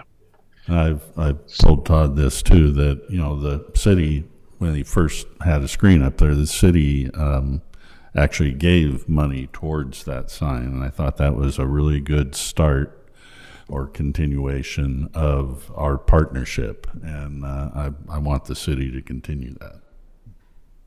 And this is just another step. Yeah, we really appreciate that, and we are really thankful for everyone to help us. Mr. Flory has been very helpful, because it is a bit of a head scratcher because of the zoning and just sort of the uniqueness of the situation with lots of twists and turns we don't want to do incorrectly. And then also the connection, I'm not sure if a lot of people realize that if we go back to my first slide, the mural, which I don't know if you were kind enough to help us sponsor the restoration after the car crash of the mural. The mural represents, and that is a depiction of Neocoxy. So that's the sort of interesting connection we're working here, that this mural that is on the Ace building, Ace hardware store, is Neocoxy. And I'm not sure if everyone really gets that connection, but it is such a, Lewis and Clark were there.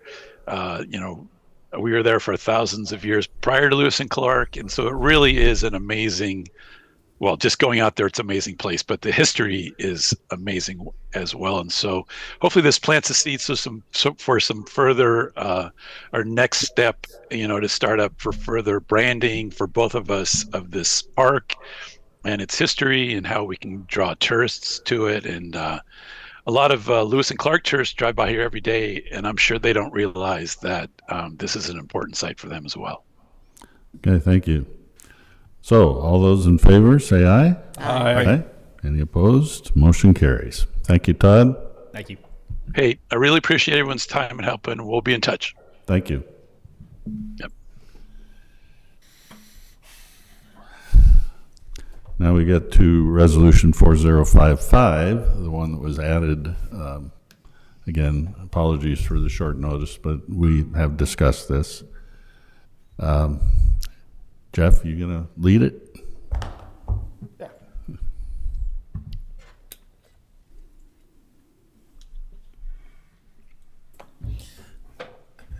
All right. So this is the development agreement for the North 40 housing project. We've talked to staff that after this meeting, we want to start referring to it as the Pacifica project Yes, rather than the North 40. absolutely. Thank you. So Time to retire that. this might be the last meeting you hear of the North 40. All right. But to stave off any confusion of which parcel of land we're talking about, it is the two lots outlined in blue on the map. It's about 1.85 acres. The history behind this is it, I believe, belonged to the school district when the property sold, reverted back to the county, who then made it available to the city to facilitate an affordable housing development on. This council, we put out an RFP. This council chose a qualified developer to help bring this project to fruition. These renderings are what the proposed buildings are going to look like, not necessarily the unit makeup that was originally proposed. This says we were getting 57 units. We're actually going to be getting about 69 units of affordable housing. The housing will be deed restricted based on our agreement and on the funding mechanisms that they will be applying for. That's part of the reason we're in front of the council tonight, was to get this resolution signed so that our attorneys are going through this contract right now was not written by our attorneys. So this one, our attorneys need to review and ensure it's in our interests. And from what I understand, the application processes are starting to roll out as of March 1st. So the process really comes down to who submits their application first, who has the most shovel-ready project, and having a signed development agreement with the city really shows the partnership it's with us and the developer to make this actually come to fruition. They have gone through a significant amount of design already just to show that this project is ready to get off the ground. As you can see, this is a rendering of what they're proposing for the design of the buildings. The lower left photo will be the view from the highway with the landscaping. The inner photos are the top photos looking in from Holiday. That community building there is going to have a bit of a redesign, as it'll likely be 2 or 3 stories with apartment units on top to add additional units. And then the interior courtyard photos, they really kept kind of a design that looks in line with what we see around Seaside, as opposed to a more urban setting. This is definitely more of what we have going on in town. Within the agreement, as we've previously discussed, the city is going to be giving the land, the 1.85 acres that was given to the city to help facilitate this, an exemption from state and local property taxes. We'll have our attorneys write in language that amends that to remain exempt from taxes the duration of the affordability of the rents remain. So right now, I believe their funding mechanism is going to require 60 years of affordability. So we'll maintain exempt property taxes for that 60-year term. We'll have our attorneys write the language into the contract for that. And then a waiver of the system development charges for the project. In the staff report, I gave an estimated amount for system development charges, but one important thing to point out is that's SDCs for this specific project. This land is zoned industrial. So we could not, or the county could not sell this to a private for-profit developer or private developer, and they would not be able to build housing on it. We're using a special carve-out that was signed into state law under Senate Bill 8 in 2021 that allows land owned by a city to be used for affordable housing projects specifically. It's a very narrow scope. We fall into that scope. And our partnership with Related allows us to use this site for that housing project. If this was to go into an industrial development, depending on what that development is, or a commercial development, system development charges are calculated differently. They're calculated per fixture, which means likely we would not collect as much system development charges as what this project could potentially, without the exemption, bring in. The benefit that the city is going to realize is that 69 units of deed restricted affordable housing for a period of at least 60 years. These units will rent to those making 60% of AMI for Clatsop County, and the developers put a proposal together to try to target lease these units to current residents of Clatsop County of Seaside in our area. There's a draft development agreement attached. Like I said, some of the language in here is going to be refined by attorneys. This was written by Related's attorney, so our attorneys are reviewing this right now, as well as the exhibits will be put in before we are able to sign it and have everything buttoned up. I can try to answer any questions that the council might have, or Spencer, if you have anything you want to add. No, just that the resolution specifically says you're authorizing the city manager to execute this when it's all put together and subject to the city attorney's approval. So both those things still need to happen, but we would have the council's approval by then. If there was something that were to come up on my end or the city attorney's end that we think is material, we would clearly bring that back to the council, but we don't believe that will be the case. So it's in the disposition and development agreement, the wording that we are foregoing, we are waiving taxes, property taxes and SDCs. I'm looking for it. I know I saw it somewhere in here. It's under, what was it on, financing? The financing section, I believe. Well, there's transfer of Plan on page property. 5. 5 Yeah. point, okay, Sorry, 4.1. okay. So Page five. we're selling it to them for $100, and then we are no, I don't see it under financing for the project. Where is it? 4.1, it's at the top of page 6 is the sentence continues on. An exemption from state and local property taxes, which I'm not aware of any state And a property waiver taxes.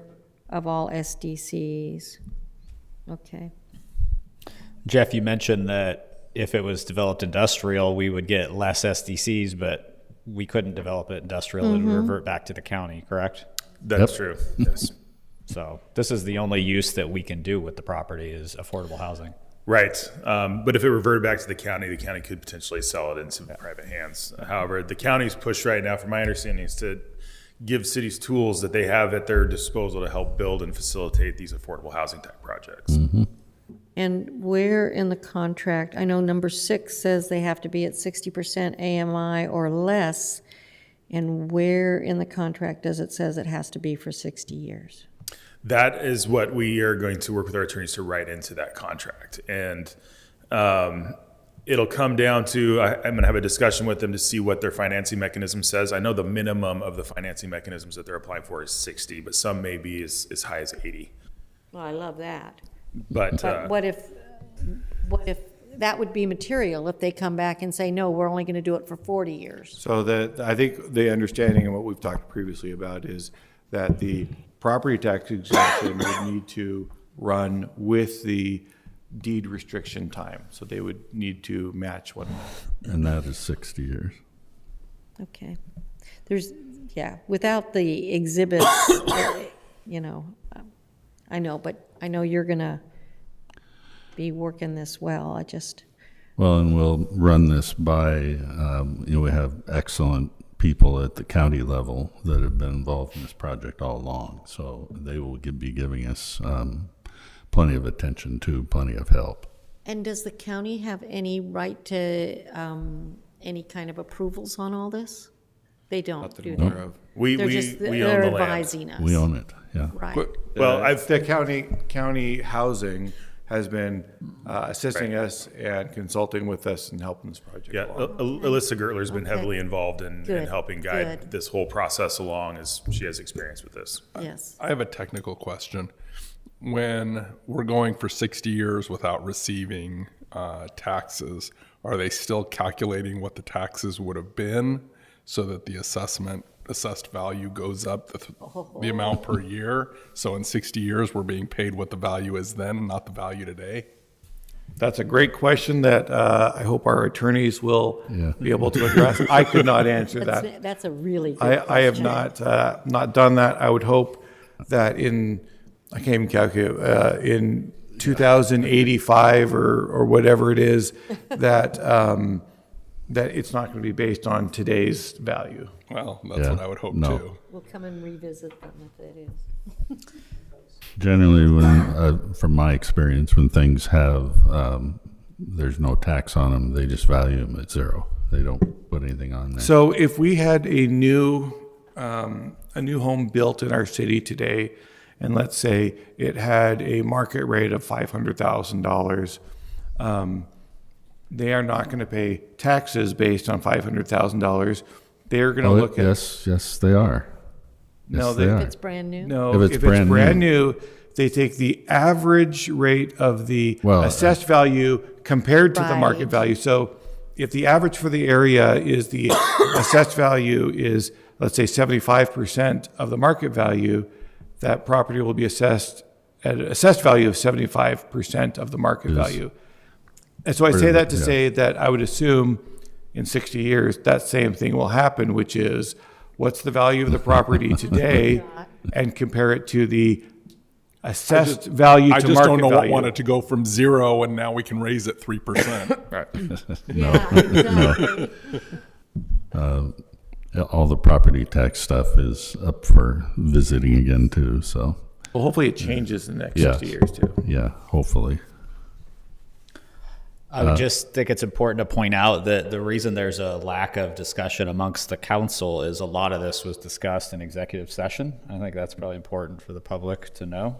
I think some of the details of the contract in the executive session, but the project in its entirety has gone through a significant process beyond that. That's been open to the public. But yeah, we did have discussions to ensure that we are negotiating in the best faith of the city. And this information's is it on public community development's website? I haven't put it up there yet. I'm gonna. I thought it was there. It might be back when we decided which one. I thought it was there. Anyway, it'll get the there. presentation of the proposal, right? Yeah, the RFP or whatever. I'm hoping to build out a website specifically for this project, and then keep that updated to where people can follow along the process. Very good. Very good. And I'll try to explain it, but basically what this is for people that earn 60% or less of the area media income. And it depends on how many people are in the apartment, and for that earning, then you get the rate, your rent is 30% of whatever you make. So Subsidized. It's subsidized, yeah. And All of that's it or why just a we percent? have to do this as soon as possible, because right now is the time to be going out for those, I'm assuming these are LHLITC, whatever it is, long-term tax credits, which are the cheaper ones. Well, So- as Councilor McVeigh talks about subsidies, it's not I mean, there is an ongoing subsidy, but the subsidy is the provision of the property for $100, the waiver of the SDCs, and the no obligation on the property taxes. That's part of it. There's other That's subsidies. our subsidy. That's ours. Right, There's right. others that they will get through tax incentives and other programs at the state. That but are a whole lot They're all more. kind of all those are benefits are upfronted, and then the residents receive the value throughout the term. Well, it's important to note too that the project would not be financially feasible for this developer or any developer with the rent restrictions if we didn't provide those subsidies. Right. Which I've been, a lot of the council members have been advocating for a long time that developers can't build these apartment complexes and charge the rents we need for locals to be able to pay them in a lot of cases because construction's so expensive and SDCs are so expensive. So this is a way for them to get that done. And we are not actually paying any money. What we're doing is foregoing future income from SDCs that we probably wouldn't have gotten anyway, as well as property taxes. And on that note, can you just confirm of what it will cost us, the city, to bring sewer and water to this property? What cost would we incur? I can't say that. It'll be the developer's responsibility to bring the utilities to them. And so we'll have to confirm that the capacity is there, that so anything that's needed for them to hook up will be their responsibility. I just want you to say it. Sure, okay. And, the sewer rates and the water rates are gonna be the same there as they are throughout the rest of town. So those aren't being subsidized. No. I move that we approve I guess we have to read it first, Read it right? first. Read resolution 4055 by title only. I'll second. I think Seamus beat you. Okay. Seamus can have it. Councilor Pasalski and Councilor McVeigh. All those in favor say aye. Aye. Any opposed? Motion carries. Spencer? Resolution 4055, a resolution of the City Council of the City of Seaside, Oregon, adopting a disposition and development agreement with Related Northwest Development, LLC, for the North 40 Affordable Housing Project. I move to adopt resolution 4055. I'll second. This is Councilor Pasalski and Councilor Hoffman. Any other comments, discussion? All those in favor say aye. Aye. Any opposed? Motion carries. Okay. Great job, folks. This is a milestone for us to be able to have that moving forward. Okay. Getting close to 9 o'clock. Anybody back there? Carrie? Yep. Carrie's hung around. She must have something to say. Yeah.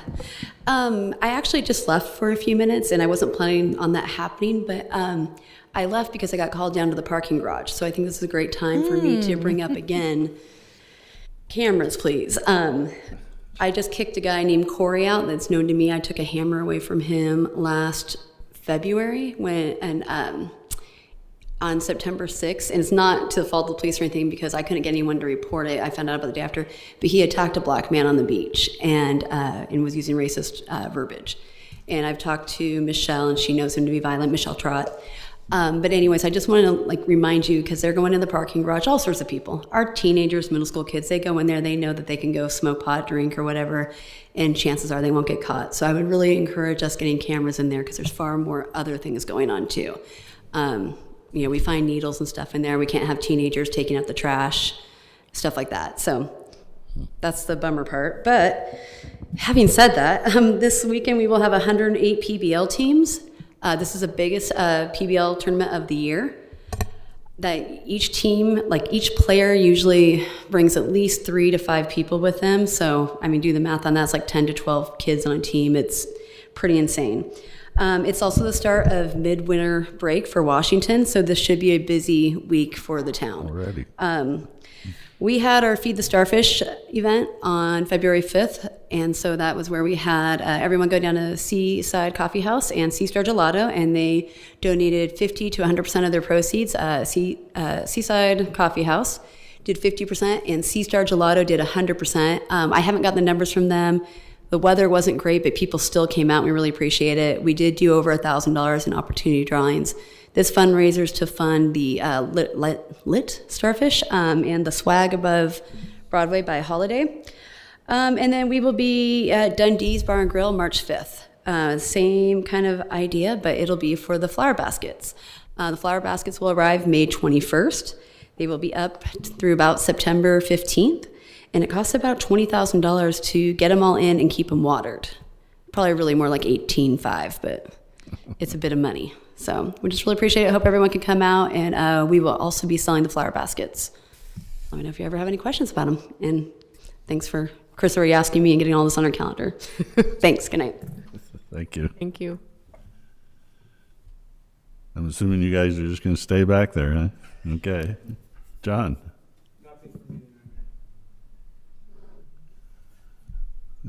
Spencer. That went too quickly. Uh-oh. I was going to go back and see what do I need to update the council on. Just I think the two things I had just really quick. One is the mayor and Jeff and I were able to have a really good meeting on the Fort Dune management with the regional solutions team, state parks, and DLCD. More than anything, I think our staff learned a lot more specifically around the kind of protection our Fort Dunes are giving to our community in the case of some significant events, not a Cascadia, but some other significant events. And so I think one of the things we discussed is likely bringing them in to give a presentation on that. But I think it was, I'm sure the mayor will have some comments on that. I think it was informative for us and has helped given us some direction, needed direction on what we need to be doing. And then just secondly, LOC put on a fantastic training last week they recently put out the LOC revenue guide. So they had consultants come in and develop this guide to revenue. And really what it's done is it goes through every conceivable type of revenue a city can collect, gives the history behind it, what you can do, what you can't do, and things like that. And as we contemplate, the need for us to maintain our roads and other things, there are different avenues. And so I was interested in that. So that was very helpful. But I will say the big takeaway for me was more important than the policy that we adopt or the revenue structure we want to look at is going to be the public involvement process and the outreach process, and having champions in the community that are, requesting this. In our case, it may be that, our residents, really wanting their streets in a better condition and things like that. So from a strategy of how to accomplish some of the things, it was much more important than I had anticipated the training to be. And so I appreciate for them and, the insight that their professionals were able to give us. And so we'll go back to that often. Kim put that report in everybody's OneDrive? Sure. Just so you can all read it. It's on the LOC website, but it'd be easier if you just did find if LOC puts out the video, we'll also send the link out. That'd be great. If you want to, if you have 3.5 hours, you're not sure what to do with. And maybe even send it to the budget committee. Yeah. Well, there's a good idea. That's all I had, Mayor. Okay, thank you. Heidi. Had my first meeting with the library board. That went well. Were the new library members there? They absolutely were. Good. Yes. And it sounds like the library is going to need some repair or replacement of their HVAC system. Oh boy, it's budget time. Yes. So that was quite an interesting thing to learn. We did some more talk about outreach and other ways to advertise the programs that they're having, but they're having great turnout from the youth and adults at the library, so that's it. David, thank you. Had my first meeting with the Parks Advisory Committee and got to get a bit of a preview of some of the repairs and stuff that are needed around our parks, as well as some desires and wants of the Parks Advisory Committee. And so I'm sure those will come up as we get closer to budget time. Okay, Dita. I had my first meeting with the Community Center Commission, and I was very impressed with everything that they're doing. Their last meeting, they had talked about mission statements, and so what was presented was 11 different possible mission statements that used many of the words that they had found important. And so these are going to be taken back and put through an AI filter and hopefully pared down to make into one mission statement. Got a few statistics that I think are good to know. During January at the community center, they had 1,809 participants in across all their activities. The senior meals that are served due to a contract with Northwest Senior and Disability Services, the congregate meals, which are the ones that people come to and eat in the center, they served 458 attendees, and then home deliveries, which they take out to people in the community, and they make deliveries 3 times a week, 2 meals at every time. They delivered 500 meals, and 56 volunteers participated during the month. I asked if they might be interested in adding on how many volunteer hours that actually was, because you can actually put a value to the volunteer hours, and I think that's something that they're going to do. Also on February 26th will be the Fascination Tournament from 6 to 8 p.m., which is a fundraiser for the community center. It's $140 for a team of 4 people, $35 a person, and it's for the Phase 2 projects.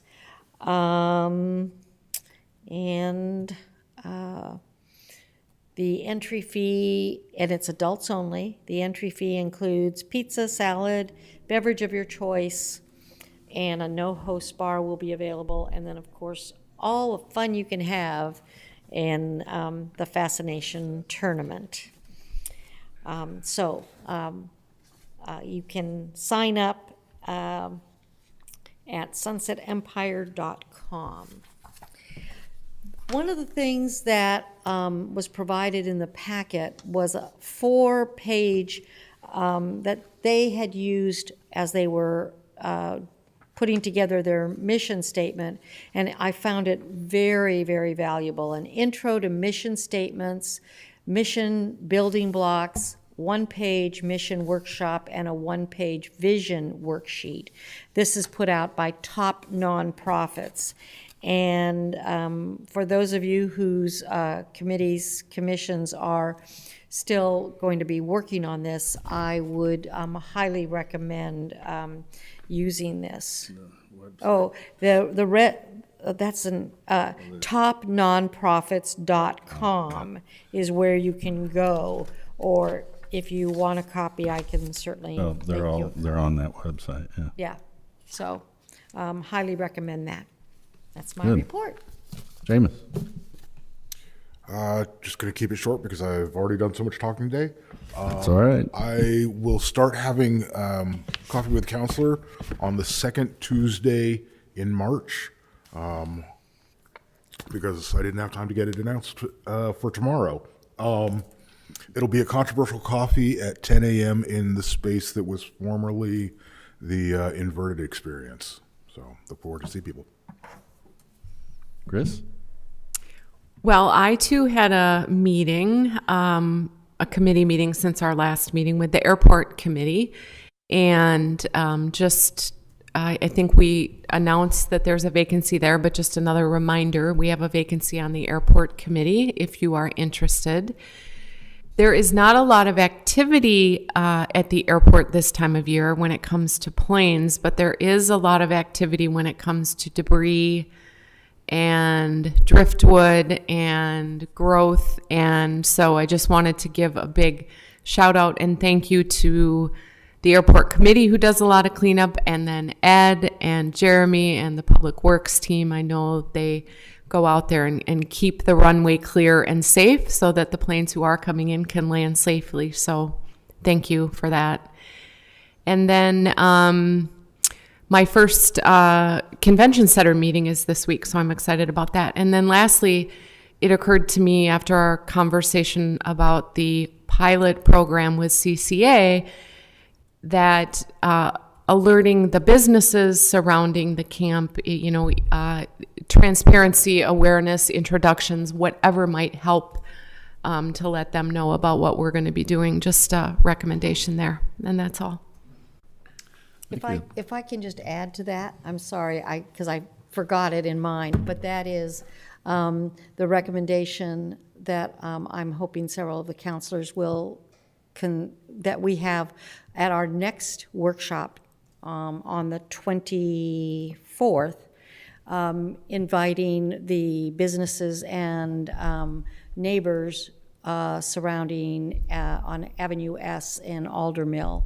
They are wanting to talk with us, and I would like for us to make time to do that. Do I have somebody who will concur with me? Yeah, absolutely. Shall I continue? Yes. I had my first coffee with a counselor last week, and that was the discussion. The homeless camp and the neighborhood kind of showed up and gave us some suggestions and some complaints, and hopefully we can bring them in and let them feel heard and let us know what's really going on there, after hours when we're not able to see or the police aren't seeing, so they kind of know the full story. And then Josh did a great job with the Tourism Advisory Committee update, so I won't go into that. Okay. John and Spencer didn't mention that we also went up to the high school last week and held, I forget, was it 4 or 5 mock city council meetings? 4, yeah, in different classes. And we actually had them discussing similar things we discussed, like whether or not to place a camp somewhere. So it was pretty interesting. I was most impressed by the freshman class. The council was, each time the teacher picked a council, and the one for the freshman class, I mean, they were just on it, right? Like anything. And very enthusiastic. And I also mentioned that there's a program that can be more or less sponsored, at least somewhat, by a council and a club at the school of, they call it a youth council. And these 2 freshman young ladies were very interested about that. They asked us some questions, then came back when school had finished and had some more questions. So we'll see if that goes anywhere. Mayor, we also I recognized 2 of our students, seniors, came to the meeting tonight. I'm pretty sure I heard the teacher say extra credit. Extra credit. So I think that's why they were. Of course. Yes. Well, I was here to make sure they got extra credit. I also spent with Mayor from Gearhart and Cannon Beach that last Thursday morning up at the grade school with the 4th graders talking about if I were mayor. And this is our 3rd year of doing that. Thank you, Chief, for holding the service last week for Sergeant Gooding. It was very well attended. I thought, really good time of remembrance. And he pointed out that next year it'll be 10 years. So we're looking to do something more special that time. You all got a notice about Senator Merkley and Representative Bonamici's town hall on February 22nd. You can reply directly to that email. Right now, we don't know where it is or the very specifics about it. So if you responded, you'll find that out. We are discussing a lot of legislation that's going on at the state level right now. We're going to do our best, in particular, to encourage passage of laws that'll benefit the city. One that we continue to work on is lodging tax flexibility, being able to use it more for what's related to tourism that isn't specified in the current law. Recreational immunity is still out there as far as using our trails and stuff to get to the beach. And that could even affect the prom itself. Who knows? And things related to House Bill 3115 and what we're going to do about that. Lots of housing ones. And again, one of the things the LOC said, just pause some of this so we can catch up from 2 years and a year ago. So my quote for tonight, February is set aside to honor the resilience, achievements, and contributions of Black individuals throughout history. It's also a moment to reflect on the ongoing pursuit of justice and equality, which seems to be especially pertinent at this moment in time. So my quote is from Rosa Parks, who was down to earth and said, "I had no idea history was being made. I was just tired of giving up." There is no executive session, so we're adjourned.